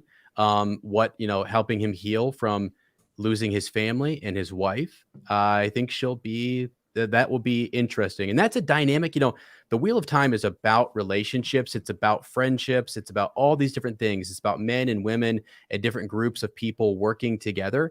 And so I really feel like you're going to see Fail it's a different type of relationship. He had a wife that a tragedy happened, and she'll have to come in and take him under her wing, if you will, and help him along, and bring back, because right now, if you notice, he's got that really dejected kind of posture, and he's cast down quite a bit, and he's hunched over and leaning. Again, I think later on we're going to see him upright, chest out, and it's going to be because of Fael. Seriously, I mean, he's first of all a beast, and he's just going to be out there walking around like he's a freaking Wolf King. Yeah. So I love this comment from Darkown, the wolf puppy love. Excellent comment. Yeah. Oh yeah. Parents crush. Thoughts, and Ryan, get your thoughts on this too. Thoughts on Moraine sending the Reds after Matt? That was really interesting. I think you guys touched on it a little bit earlier. Losing Matt for potentially these last 2 episodes, is that something that they added, to keep his character relevant for the future seasons? If they don't have him in these last 2 episodes, then it would feel like, for a non-book reader, someone that's watching the show, okay, that was all we were going to get from Matt. He's not important anymore, especially because we didn't see or hear about him in Fall Tarvalon. Sorry, getting the towns mixed up. Oh yeah, because I think we talked about it last week. I was kind of wondering if they were going to have him hook up with Padan Fain and drag him along. If the leaving him at the Waygate was, the part of the original plot writing for the show. So it definitely adds intrigue and potentially drama setting up for next season. And I think it's a good way to carry over his character relevance into this episode. Yeah. So 2 things. One, we have a really good comment here. Lord Groken. I think she's using Matt to distract the Reds from chasing Rand, or just even any of them that she has brought with her. It's a distraction, throw them off. I think it's going to end up coming back to bite them in the butt a little bit, or help them, depending on how the wheel weaves. They're probably going to come back. I think we're going to get the Reds involved now. I think they're going to find out that you sent a message from Faldara, and since you sent that message, what the heck? How did Moraine get there that quick? The only way you could do that is to travel, use the ways, portal stone. Mm-hmm. It doesn't make sense. So to get that message that quickly back, if you're Leandrin, you're suspicious, right? The other thing that they did in this episode that I liked, what do you think about this, Ryan? When they had that conversation, they're kind of around the fireplace there. It was almost a conversation about why and how Matt matters, and that Matt matters, and he's important to the story. And we're not just going to cast him aside. Rand's defending him. Egwene even brings it up later. Of course, I would, how dare you think that of me? That felt like it was all a big rewrite to tell the audience and everyone Matt still matters, right? Yeah. I heard you guys comment on that a little bit earlier, and I think you're absolutely right. I think it was a great way for the writers to get that point across. Yeah. Because the news came out in August. Is that the time frame when he was leaving the show? So that's not 4 or 5 months ago. It's not. It's far enough back that anyone that's watching the show that was anticipating it may have. I guess that's not true. Anyone that's anticipating the show would have known that, and that would have been a big deal for him because it's a disappointment. But I really thought they handled it very well, without really making it come across inorganic, if that makes sense. Right. They blended it into this episode really well.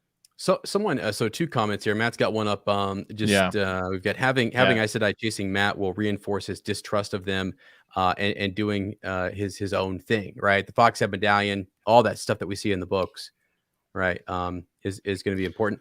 The little purple thing that he picked up. Oh, I'm telling you right now, it's still a thing that you show that 5 different angles and it not be a thing. It's going to come into play. Some people think Valda has one. There's something that kind of stops the power. And then just one more thing here. Robbie Oak has a really good point.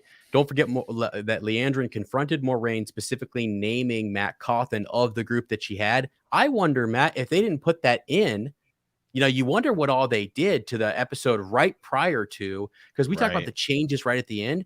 It wouldn't surprise me if they name drop, Matt Cawthon with Leandrin to simply set us up for this. Because I think a change that's going to happen next season it's the Great Hunt where Rand runs across Tom. I always forget the name of the town, but it's where they're playing Deus Daemar, right? The Kyrian, game of houses. Kyrian, yes. And he runs into Tom, and Tom talks about, like, his legs hurt and all the stuff because I never should have got involved with Aes Sedai and all that stuff. I think that's going to be Matt. Okay. Yeah. I almost think this is almost my prediction is Matt is recast. They just go with it like it is. They're not going to do some sort of, hey, whatever. I think that Matt is going to get caught or something. He's going to end up in Caemlyn. He'll wake up in Caemlyn and be watched over by guards, perhaps. Mm-hmm. And the guards will be Galad and Gawain. He'll get up. He'll find like a staff or something, wreck both of them. You can get that out of the way. Then you introduce Elaine, and then he's like, well, I'm getting out of here. And then he runs into Tom. Sure. Yes. I like all that. And you could move, a lot of that stuff around, introduce us to Elaine, and then kind of do a lot of that stuff. That's a really good point, because there is a separation from Matt once they get the dagger and after Falma and after he blows the horn. So yeah, you shuffle things around. And actually, now that you mentioned that, Matt, they might not get the horn now because of that. We might not do that, or a different horn blower. I still think we'll do the horn. I think next season's gonna. I think the hunt for the horn could actually be a hunt for the horn. Like, the whole sort of irony of the book is it's the hunt for the horn. Well, we already got it. We already got it. Yeah, yeah. And they're still hunters of the horn. Right. They could even introduce, and I think somebody was cast that everybody thought was Fael. They could move Fael up to next season. Well, yeah. I mean, what would be just introduce her for sure, and that would be kind of cool, even if Fael found the horn or something. I that's not. I know people would be like, that's an atrocious. How dare you guys even suggest it? But guys, look what they've done already in the show. I mean, because the horn. Remember, they end up getting the horn back at the end. Yeah, and then Matt's got it. Remember, they sneak in and all this, and he that's the best part of the whole deal. He's like, well, it doesn't say I can't blow it, right? That's yeah. Right. So I think now, remember what you just said about Gawain and Galad, that happens in The Dragon Reborn. So what you're saying is, like, we talked about blending those two together. So you take I definitely think you're blending those two books. They're shorter books. Yeah. Half of The Dragon Reborn doesn't even include Rand. He's like out in the wilderness, just like walking, So I definitely think you have that. And then, so I think you just have everything take place in Tyr, which we've already introduced in the Suan episode. And you just have the horn blown in Tyr, and you have, so that gives Matt an important deal. Rand goes in, gets Kalendor, will fight, and then the horn is blown on the outside, and the heroes of the horn show up, since we've already teased Brigitta Silverbow. Yeah. And then we just go from there, because the Shan Chan are coming over. They've already said there are ships disappearing. So you Sure. bring in Sean Chan. I think has Arthur Hawkwing's name been mentioned? Yes. It has been mentioned, right? Yeah, that's what I Yes. thought. Yeah. So I think those two also are the easiest books to blend because it's like you're in similar locations. A lot of the same kind of stuff happens, and they're both so short, and both the endings are pretty similar. It's like Rand is doing his own thing in both of them, while everyone else is on the outside doing stuff. Yeah. And there's like a big battle in a city. You just move it all to tier. Yeah, all to one place. Yeah, and the reason I brought it up is because the sequence of events there, like if you want to do some like Matt is then separated from the group already right now. So go ahead and have him do a whole arc where he's healed. He was more stuff happens with him in Tarvalin. Like you said, he finds Tom Ghost. Maybe the Amerlin gives him a quest or something, and he does go down and explain why Elaine's not going to be with the group. They're hunting the Black Aja. You know, that all comes into play, and he has to go to Camelin. He meets Morghese. His whole arc for the Dragon Reborn could still be there, and he still lands at the end of season 2, blowing the horn for right here. Matt and Rand have not too much to do in book 3. The girls have not too much in 2. Not fusing them together with limited season would just be silly. 100% agreed. These are also I pulled that thing up, and I can pull it up again here. You look at the word count, and these are two of the shorter books, and at some point we're gonna have to start doing it. But remember, the cool thing is power development wise, we're kind of like way ahead. Yeah, like way ahead of that, so we don't have to spend as much time doing that. Next season we're probably going to be in, the girls are going to go back. We think they've cast Farron Sedai, so the girls are going to go back, begin their training, and then I think that next season ends with the tower falling to Leandrin in the show. Wow. Yeah. Matt's like, we're going to push this forward now. Well, because if you just look at it, season 3 should be Shadow Rising and possibly some of Fires of Heaven. So, and again, it's super spoilers as we go a little bit further into the books, only to where we are in the podcast. But so tune out for a quick second if you want. But I would say that you end season 3 with Lanfear, who I think will be in the next season. Yeah. And Moraine's kind of quick little battle there. I think you end that in season 3. Remember, Perrin's not even in Lords of Chaos or Fires of Heaven, excuse me. Yeah. So you have that take place in part of the season, and Perrin's off doing his own thing with Fael, and then you show a lot of the other stuff that's going on. Yeah, there's definitely, again, it's all that will be, I think after season 1, we will be looking at that exact same thing, which is what do you pull for timeline. Season 2 and 3 timeline, all of it. It's fun. It's a fun thing to look at because they've shown us, now we have a basis for all of that. We can look at what they did in season 1 and say, guys, look at what they pulled from New Spring, who they brought in, how they move stuff around, locations. I think we'll be able to really get a good idea for season 2 and 3. Yeah, right here. Just fuse both travel montages. Rand gets Celine, Matt travels with Tom. Girls don't take the ways, but travel, and maybe Aiel. Matt's solo arc in the book started when Elaine and them sent him off to Camelin with a letter for her mother, so they need to change that for the show. But I think it's important to start looking at, because again, we're almost done with season 1, and season 1 is actually, now that we're here, it's far less than we thought. Yes, in terms of plot. We're not nearly as far along as we'd all been thinking that they were. At one point, we thought that the Eye of the World would be episode 4. Yeah, one of the original theories was 2 books a season, like, has to be right. And honestly, I'm telling you right now, this should. By the way, that the fact that was floating around for a long time, and everyone was thinking that. Rafe comes out here, all of the writers, everyone, producers, and they say, no, this show needs a good foundation. The foundation for the entire damn series is the Eye of the World. And you have to do that right and get it close and really give a good now next season, absolutely you can blend the next 2 books. You have to can do that kind of stuff. Yes. And and I'll toss this to you too, Ryan. Well, the pacing, and we talk about this every week. Yeah, where do we go from here? Because we're now about to be 8 episodes in. Next week we'll be done with the first book, but we'll only be done with the first book, and Rafe keeps using the word 8 seasons. So we only have 7 seasons left and Ryan to get through 12 more books. So when I've thought about it, my assumption is if this is doing really well, Amazon will do 12 seasons.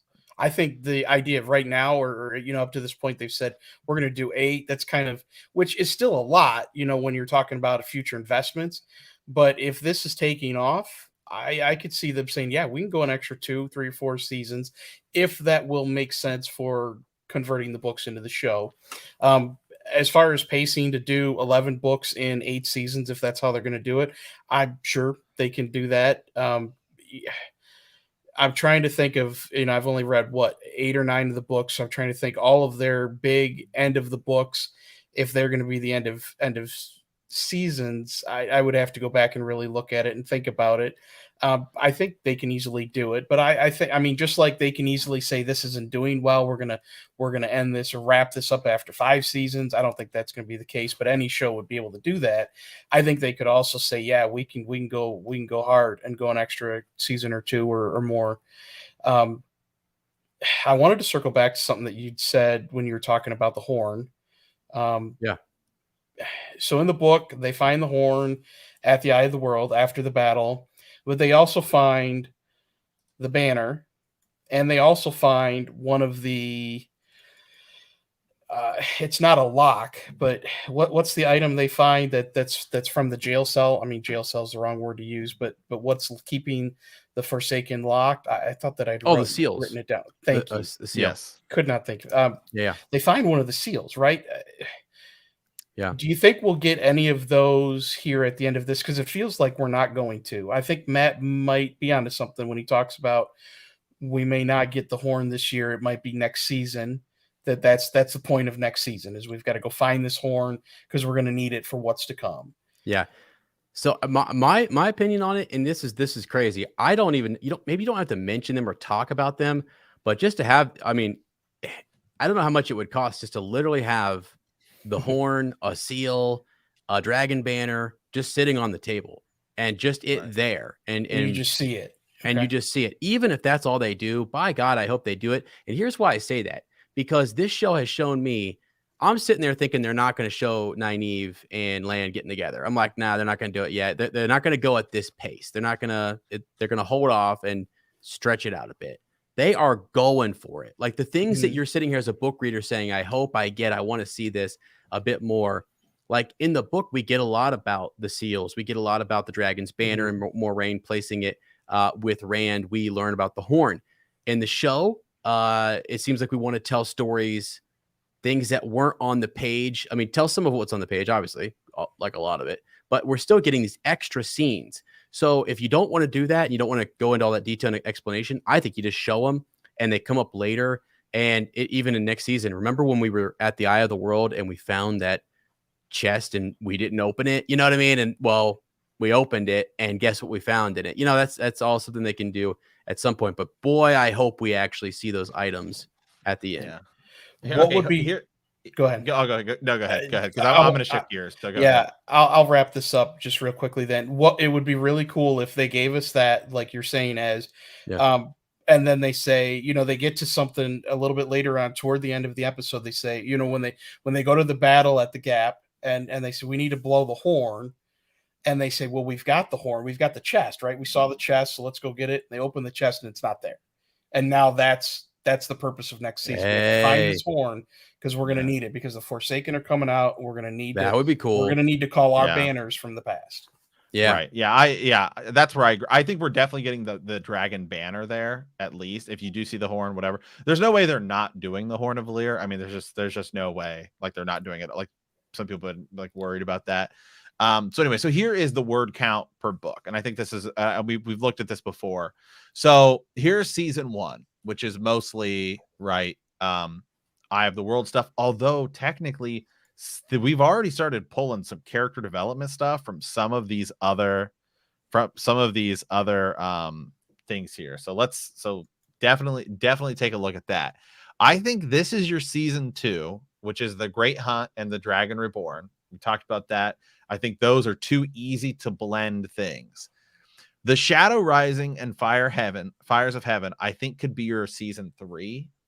So we get to we get to Moraine versus Lanfear as the final thing. And then on like the other side, because they're split up, you have Perrin versus the White Cloaks. Because again, Perrin isn't even in this book, Fires of Heaven, not even there. Then as this is where I'm not past this, so you have to kind of walk me through a little bit if you think this could work. But so 1, 2, 3.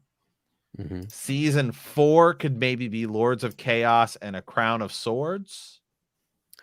Let me see. Yeah, I mean, I don't know. Is it like they're two? It's just that they or do you think you pull from one of these other books? Because I mean, this just in terms of word count, Path of Daggers, Winter's Heart, and Crossroads of Twilight, which has always been described to me as like the slog. Yeah. Well, could you blend those 3 books to one season? Maybe. I mean, again, you have to go look at all the different events. Like, really, it's almost better to look at like events that you would just say, like, same thing we did in the Great Hunt. Where there's a lot of 7 to 9 one season. Seriously. 7 to 9. Oh, okay. Which would be this. Which is this. Yeah, I mean, shout out to our super chat, by the way, Tyler Kirby. Zoe Robbins is a freaking star, and I hope if any of these cast members blow up, it's her. That is something else to think about too. Again, remember that was one of the things that started hurting Game of Thrones is these actors start getting so big that it's like right, we want to. Well, Tyler, let's talk about that because here's the thing. Like you're saying with this whole pulling stuff. That probably does affect it, right? Like if Zoe blows up and her ratings are up, the attention, whatever, the reactions are better between her and Lan, they're going to do more of that. If Perrin is not, it's the same thing. What do you always say? God, the group in Dorne, right? It didn't do well for Game of Thrones, the whole Dorne segment, so they pulled it. Right. For sure. There's also one of these books too, in which Matt is not in the entire book. Right. You have a whole arc where he's not there. He sits a book out. Without sits a book out. So I'm not there in our podcast yet. This is still, my first read. But I mean, just from anything I've ever seen anybody say is Memory of Light simply has to be its own season. Like there's just no way you could not have it be its own season. I believe, you guys correct me if I'm wrong. Knife of Dreams, I think is that what Robert Jordan's last book was, and then Brandon Sanderson finishes the last 3, right? I think Robert Jordan said after that book he had one more to do, and Brandon turned it into 3. So A Memory of Light is the last 3 books, right? In Robert Jordan's mind, it was the last 3 books. So it's all about the last battle. I think 4, 5, and 6 is 2 seasons, and 7 and 9 could be 1. Yeah. I don't know that Memory Light has to be its own. Yeah, and again, I'm just going off what people have told me. It's just I just feel everyone's like, oh man, it would have to be. I mean, just in terms of word count, though, is where I look right here. If you could do a Path of Daggers, Winter's Heart, and Crossroads of Twilight, which are 3 of the shortest books, as potentially one season. Yeah, I mean, then just that alone saves you so much time for everything else. And again, I don't know the parts yet because I'm not there, so I have to kind of go off you as. Is there anything you can say? Because again, it's so interesting now that we're 7 episodes in and we're not nearly as far as we thought we would be. Well, here's the thing. So in those books, and the reason that some of that is called the slog is because it's a lot of just describing, it's a lot of dialogue and setup. It's a lot of internal monologue as well, like internal thoughts from the characters. And so some of that stuff is like, again, when you look at the Eye of the World, you don't need to do all of that internal stuff, all that thinking, or Rand thinking about what the plotting that's going on, or the Wise One conversations. I mean, there are so many factions and different dynamics that have to have a voice. It's so intricate. And Robert Jordan does a lot of repetition. There are so many groups, and he knows that his world is so big that he repeats a lot of his information, and he catches you up on something he mentioned 5 books ago. And it's in there if you pay close enough attention to it. There are also different points where when the group comes back together and they go on their long arc or their journey. Like I'm thinking even something that you guys would know about right now is the Black Aja and that arc where in which Nynaeve and Elaine and everyone, they have their arc. If it's Leandrin is at the center of that Black Aja group. So if they're not going to do, like if Elida is not going to be there and Leandrin's going to be the next Amerlin seat, then who are they chasing? Who's the member of the Black Aja that they would be chasing? That's a whole group then that you just say, all right, they're just an ominous Black Aja group, or you're not going to do that. So Matt keeps saying we're going to blend those kids. That's a possibility. I think so. Yeah, how do you send them? But I'm saying, like, who do you send them after? Yeah, who do you send like Nynaeve and Elaine after the Black Aja? And this, what's the because it's Leandrin. That's the whole personal connection in the story is that Leandrin duped them, and Leandrin is at the head of that and working with Moghedien and others and stuff. And then you find out I mean, dude, it's just like the number of people working for the Black Aja and the Dark Friends is insane. You can trim a lot of that stuff down. But yeah. Real quick, and we'll come right back to this. But a lot of people are saying, how did Badon Fane get into the ways? And a lot of people are saying it looks like he was holding a leaf. Yeah, and some people even said that he might have had it on his wagon, and I didn't notice this. That it might have been there from the beginning.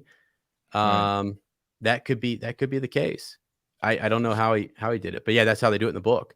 So a lot of stuff other people are saying, there is a lot of stuff everyone's saying you can cut out. Like the descriptions in the late Robert Jordan books, especially the ones that reintroducing the characters and concepts, takes up a lot of words. Big battle scenes don't take nearly as long on television. It's just we spent so much time before this started, and like everyone was saying, people were criticizing us because I think at one point we were saying we had thrown out the idea it might just be the Eye of the World as a foundation, and everyone's like, there's just no way. And everyone was saying we're getting through the Great Hunt, and we're not even into the Great Hunt. Could you imagine if they tried to fit all that they've given us so far into 4 or 5 episodes? Mm-mm. It would be so chaotic. I don't think it would have worked. Well, Ryan, people are what they're doing, and you said this earlier. Rafe and everyone is saying we've got to give. Let's not worry about that yet. Let's give everybody an epic 1, 2, and 3. And if the boom is there, if the ratings are there, then the money will be there. These cast members will say, "Let's finish this story. This is their moment, man. This is their. Right. It's fine to be known for the Wheel of Time. I mean, this is right." Yeah, I just the likely I would say that the likelihood of a show, especially if it gets this big, having 15 seasons is I would just have to say it would be a first. I mean, it would be a first. I cannot think of any other show that is to this scale that has had this many seasons. Yeah, I don't think anyone's. I mean, I know someone just suggested 15 there. I think Ryan said possibly 12 earlier, and I think 10 would be awesome. The number is 8. I think I would say 8, but you Game of Thrones wanted 10. Yeah, the showrunners didn't. A lot of the cast said they would have been willing. Said they would have been willing to come back. But then again, if it gets so big, the money they just pay them it's Amazon. They can afford it. Right. The other thing they could do is start expanding the number of episodes in a season. Exactly. You could do 10. You could do 12 episodes, 11, 12 episodes. Yeah. Yep. That's a good point. That is a good point. So yeah, to me, and what'll be fun is once we get there in the podcast and we get through some of that stuff with the Path of Daggers and Winter's Heart and so on, we can talk about the nitty gritty, like the actual character arcs that you could totally change and just cut. If we once we get there. So I guess though is if we get through, we're through the Eye of the World with potentially 7 seasons left, and we still have all of this to go in potentially 7 seasons. So as a question, is there anything you think that should have been brought forward that wasn't, or is there anything that we've detrimentally missed? I'll go first, Ryan, then you think about it here. So to me, I don't really think there's anything that we have missed that was super detrimental. I was actually saying before this episode, like, we talked about the fever dream, wasn't sure how that was going to be woven in, or that we had been missed. I said this literally last episode, and then this episode it's woven in. I'm like, wow, okay, there it is, it's done. And then I'm trying to think if there's anything else in the Eye of the World. They've incorporated a lot of the New Spring prophecy stuff, and just Suan relationship, tower stuff, tower business has been good. Camelin is a big missing piece, right? But it feels like Matt goes there in book 2 anyway, and a lot of that stuff with Galad and Gawain, it's only like a chapter or two, not really worth. I don't think that's something you get upset about. So to me, I don't think they've missed a whole lot. What bringing something forward, I'm very satisfied. I think at first we were playing into some of what the internet, the buzz was like, yeah, we need to bring more stuff forward. But at this point, I don't think you need to. Right. You had mentioned in the before the show started that you were missing more death, more death, like you guys used to say on the podcast. And I had forgotten about that. So that was, I was trying to think of what was missing here. That was probably the biggest thing, just that whole storyline of him not being there at Shadar Logoth, and then where it goes in the future of the books, and what it does with Padan Fain. I think they can pull that into the next couple seasons and it'll be fine. I don't think it was critical here.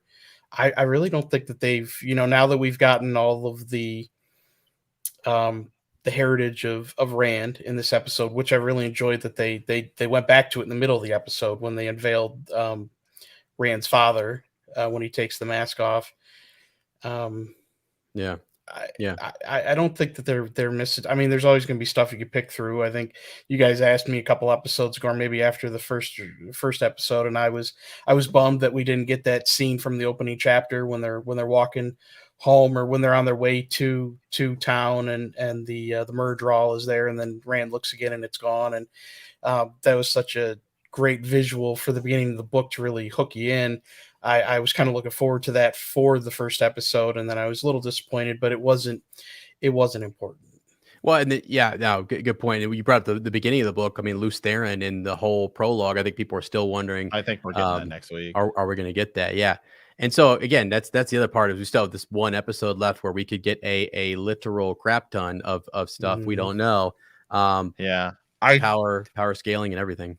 Yeah, I think the power stuff, their abilities and stuff like that are getting way, which in this world we live in, where it's like nothing but superhero shows or people with powers and stuff shows, like as audiences, we're just so much more willing to, like, we don't even need anymore to like see people really develop powers and all this stuff.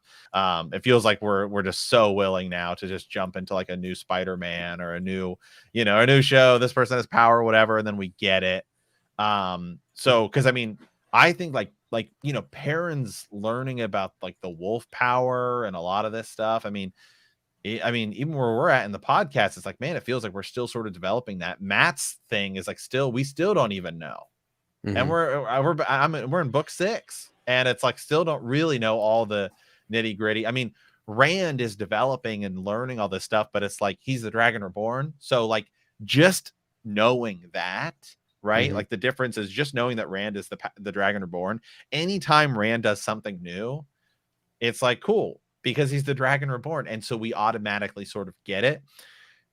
If they establish much earlier on everyone else's powers, which it definitely seems like they're doing with Nynaeve, by just showing, hey, she's crazy powerful and it just comes out of her when it happens, which is kind of what happens in the books. By doing that, you do save a lot of time later on by just having them be more powerful quicker. Yeah, because a lot of what Robert Jordan does in his storytelling is send them on these arcs to gather items, put them in situations that to bring those powers out. So just by doing it or bringing them out sooner in the ways and things like that, it is a way to accelerate the story. And then when you look at the purpose as to why he has some of these arcs, For example, here's one that Halden brought up by just them searching for the Bowl of the Winds later on. It takes so much time, and it's this whole side story, side quest that they're going to go fix the weather and stuff. And it's like, yeah, I mean, did you need all of that? Do you need to learn all about Elaine's Tyrion Grial experiences, and then Nynaeve getting over all of her stuff? And it's there's ways to cut it and trim it. And they're already doing that. You can already kind of see that. So I think it's good. Yeah. Even stuff like the dream world, like every time they enter it and like they come back, like they talk about like, well, it was different this time. And, you know, they spend time talking about like, well, you should do this in there and you shouldn't do this in there. And you need to be more careful and like all this stuff. You can cut a lot of that stuff out too. Yeah. And here we go. Exactly. So Darkhound Slobber is saying the same thing that you're saying, Matt, which is that the groundwork laid here in season 1 will make season 2 and onward much more evenly paced due to lore and characterization already done. So that, yeah, I agree with that. And I think that's what we're talking about here. It's got to be as done long here. as someone walks a rope in tight pants in a circus. They did give us the circus line. I thought of Matt as soon as they said it. Yeah, I know. This is a good one too. I believe asked earlier about like comparing books to the TV, and we'll do that. I think we'll try to do that definitely once the season's over. But a comparative timeline too that would be interesting to say, hey, it actually happens at this point. They brought it forward. Yeah. And I actually love the pacing they're on. And I think it's just really interesting talking about it because it's like, it's unlike like the whole mystery around Game of Thrones, and the thing that made it successful and the thing that made everyone so interested was because we didn't know the ending, right? We did not know the ending to the books. And so everybody thought anyone could win. Well, to me, one of the interesting things about like Wheel of Time, like Lord of the Rings, it was like it's three movies that are massive, and you're covering 3 books. Okay, pretty straightforward. Harry Potter, the same thing. The thing that makes Wheel of Time, the show, so interesting as an adaptation is because there's so much content. And we know as fans that like it all isn't getting put in. And so it's like, which are they going to pick and choose? And because they have to do it as an adaptation, to me, that gives it that sort of Game of Thrones level of excitement, because a lot of the other things, it's like, it's pretty straightforward. It's just a book. Like, you know, Twilight, for example, right? I remember we went at midnight to watch it. Heck yeah, we did. The final movie. And I didn't read the book, and we get to the final scene where they're all killing each other, and you were like, "This is not in the books." And everyone in the movie theater was losing their freaking minds. out. They were losing their minds. Right, and so that was the excitement, but it's still just sort of like a 1 book to 1 movie type thing. This is 14 books to potentially 8 seasons, and we're already 1 season in, and we've got 13 books to go. So that's the exciting part. Go ahead, Ryan. Yeah. To add on to what Matt's saying, you're right. It is exciting. And it's also, what are they going to change, right? Because last week, or the last couple of weeks, you guys have been talking about and asking, I mean, all the comments coming in who's going to be the dragon? Are they going to change that? Are they going to make it where all 5 of them are critical to that role? So, and that, I mean, there were people that were going to be upset about that. And then, you know, depending on how they did it, I guess it could have been okay. I don't think I would have been upset at it. I don't think I would have liked it. I like to leave it, the main character, the core hero be the same, but you know, I guess you can understand why they would change it, but that was an excitement. You know, what are they going to do? The anticipation coming into these last 2 episodes was, I mean, that was a big point in our heads going in. And it's still, yeah, exactly. Going in this last episode, it is as well. Because if you want to go over them real quick, it's simply, I mean, Perrin's wife, the White Cloaks, Moraine is knocked out. No Mordith. Pot on Fane is way more. I mean, it's interesting. We skip Camelin. Matt doesn't go with us here. We don't know who the dragon is. Nynaeve, Lan almost dies. I mean, it's not just that they're doing like, we're going to pull from the books and do our own like adaptation, and we're going to pull from what's there. They're actually creating Suan and Moraine. They're actually creating brand new content, showing us the woman's circle. I mean, I can rattle them all off for days here. There's so many things that they're doing that are additional to the books. We're not even seeing actual scenes from the books here. We're seeing new additional stuff that was there that you kind of envision in the world. You know, it kind of went on, but we never got to go see the woman's circle. We never got to see Egwene's ceremony, but they showed us that. And they've done that with a lot of stuff. Yeah, Every and episode. and a few questions here. I want to pull these up. Hillbilly, who's been in here all night, so shout out to Yeah. him or her. Yeah, but how much have they kept? Actually, they've kept quite. They've actually kept more than I thought they would. To Yeah. be honest, and even the stuff they have moved around, like it's kind of interesting because in one sense, it's like the spirit is there and they're doing things which sort of are things that these characters would do if they were presented with a certain scenario. Like the only character to me who feels different, even from episode 1, is Matt. Matt's the only character to me who feels like they're giving him a little bit of a backstory that's a little different. And who knows, because a lot of the stuff Rand was saying in this episode where it's like, yeah, but Matt always looks out for his sisters and a lot of that stuff. Like we're just kind of doing it in a slightly different way. Is there, but like today we got Tam's fever dream, which happens at like the beginning of the Eye of the World, but now they move it here. So they actually have kept quite a lot. They've just kind of like shift. I mean, shift. Strategically placed it. Yeah. Right. I mean, which it's like they if had I to have do to keep the secret until the end of the season. Right. If I have a bowl of spaghetti and I put it in and I put it in the bowl and I've got my pasta and I got my noodles and I got my meatballs and I look at it and it's like it's brought out and it's presented all nicely. Right. And then I start digging in or whatever and I just spin it all around. It's still a bowl of spaghetti. It's just done and it's just kind of presented in a different way. Everything's there. Now, Matt, well, what if you change the type of noodles? Yeah. Right. Well, no, because I'm saying I take my spaghetti, Okay. Is it spaghetti noodles? Did you change the? No, I think Matt's right. They and with it being a TV adaptation, they're going to make some changes because they wanted to keep Rand being the dragon, keep that plot line or plot point until the end, right? To build that drama. And I think looking back now, they did a really good job of building up each of the characters as potentially being the Dragon Reborn. And then to put the cherry on top, they even give us the thought, well, maybe we need all 5. So the fever dream, I'm glad that we got it. I'm fine with it being in this episode because we couldn't have gotten that early on it and then kept that. I don't think they would have been able to give it to us early and then keep that kind of suspense, right? Right. That drama going. I'll give you guys one example.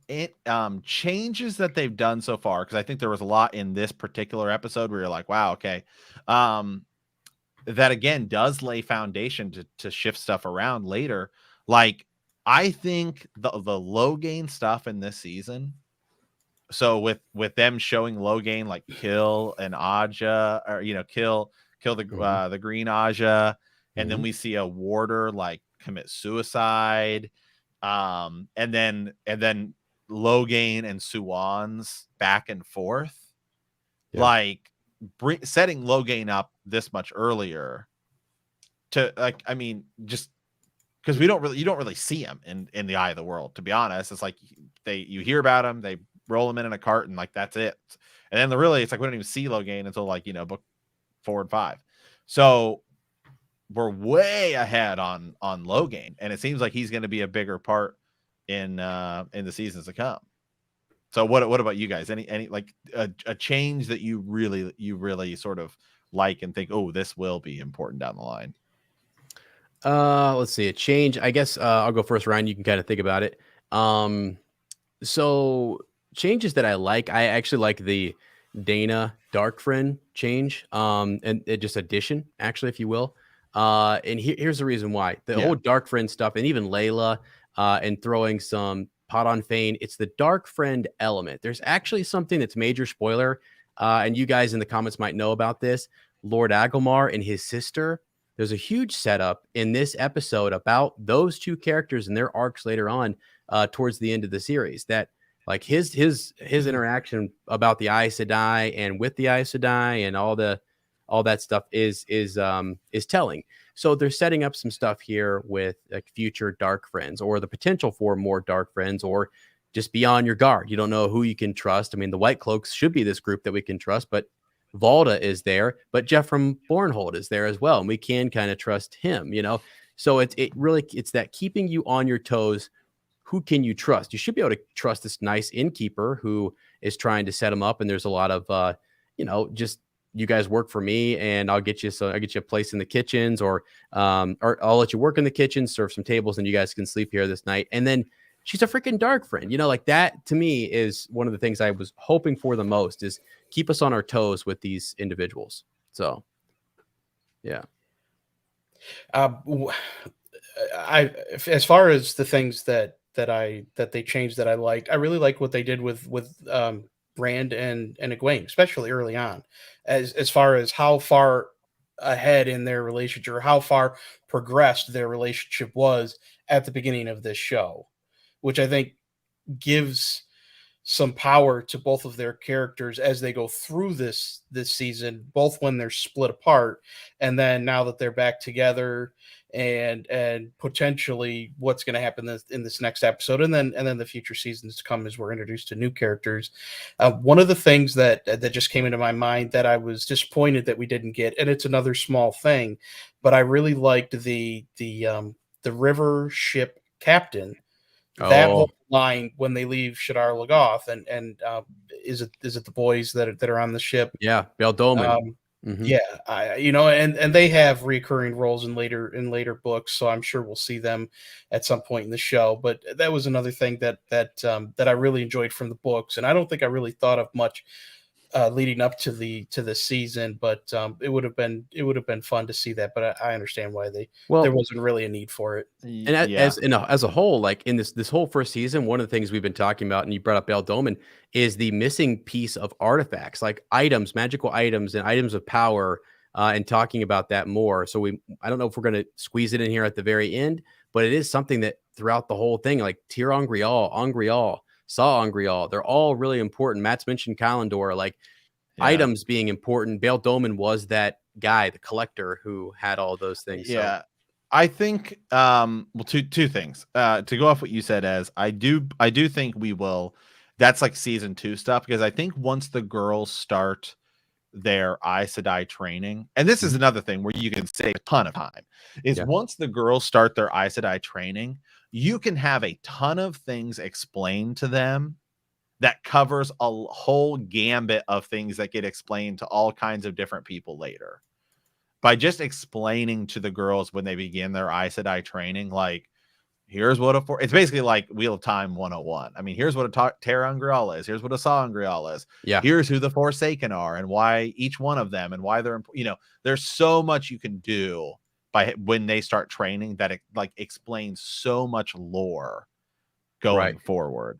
The other thing I was going to say is I almost feel like, hear me out on this. This is a total different departure is. So this season, we've already set up the White Cloaks as like big villains that are definitely got it out for Egwene and Perrin. You could almost, to me, take the Perrin showdown with the White Cloaks where he tells them to basically, F off. That takes place in book 4. You could almost, because we've already established them as jerks, have that take place at the end of next season.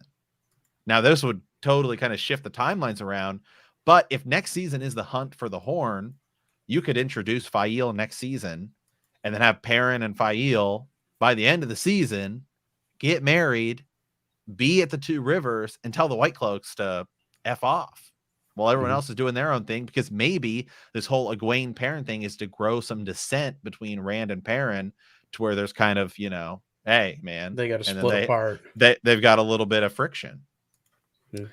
Yeah, and even if it's not the friction part, what I liked about that, what you're saying is that those parts later on where we do split up and we go different ways, either to save us time, we either bring some character lines back together, or we just go ahead and things that happen later on in the series that we know that it's going to happen and we need them to go on their own arc, we just bring that stuff forward.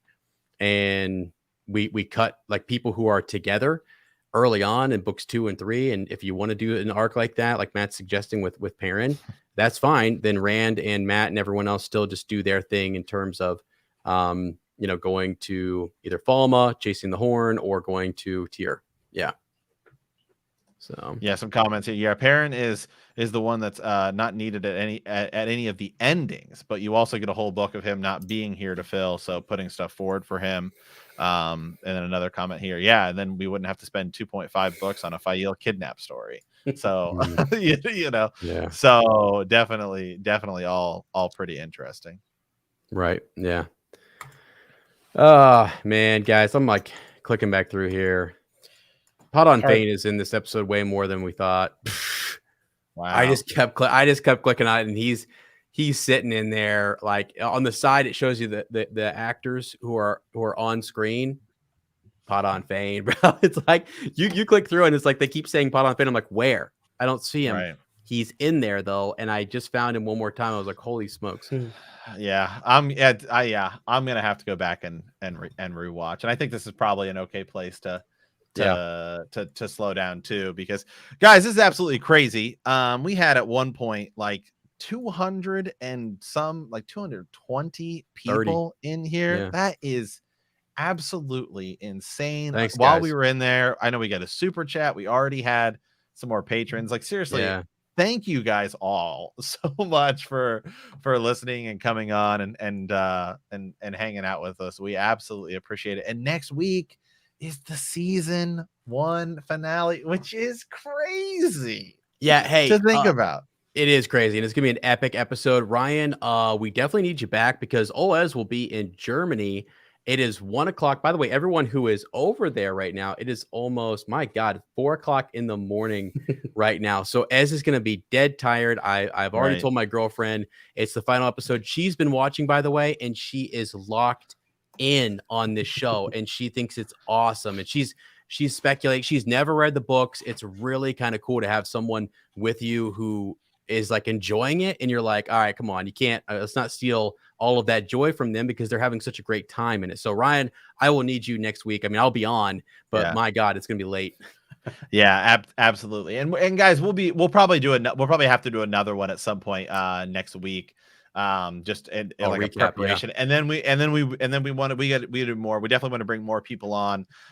Stay tuned for all that. Ryan, as always, thanks for coming on, man. We appreciate it. And guys, if you guys are looking for more content, because trust me, Ez and I do a ton of content, we have a Game of Thrones channel called Bend the Knee, a Song of Ice and Fire podcast. We do chapter by chapter go throughs. We talk about theories, thoughts from the show, the books.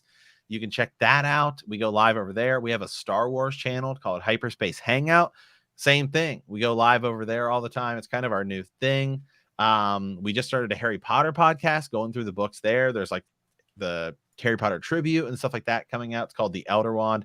And when season 1 is over, join us, because we're still doing lore videos, theories videos on the Wheel of Time, plenty more stuff that's going on with all the news, and we are working through the books. It is a first read. As is Reddit, I'm on my first read. We're about to enter book 6 as soon as the show is over, but you can definitely go back and check out our Eye of the World, and we're going to be doing book to show comparisons. I run a video game channel, by the way. Same name as my handle, at Super Gains Bros, and The Witcher comes out tomorrow. So yeah, we're gonna because they give it all in one thing. Maybe next Friday or so we can do a Witcher live stream over on my channel after we do our season finale over here. So there's just so much content. Ez and I covered all. You can follow us at any of our social medias, at Womprat2M, at Super Gains Rose. We got to get Ryan a Twitter handle. I think he's got one.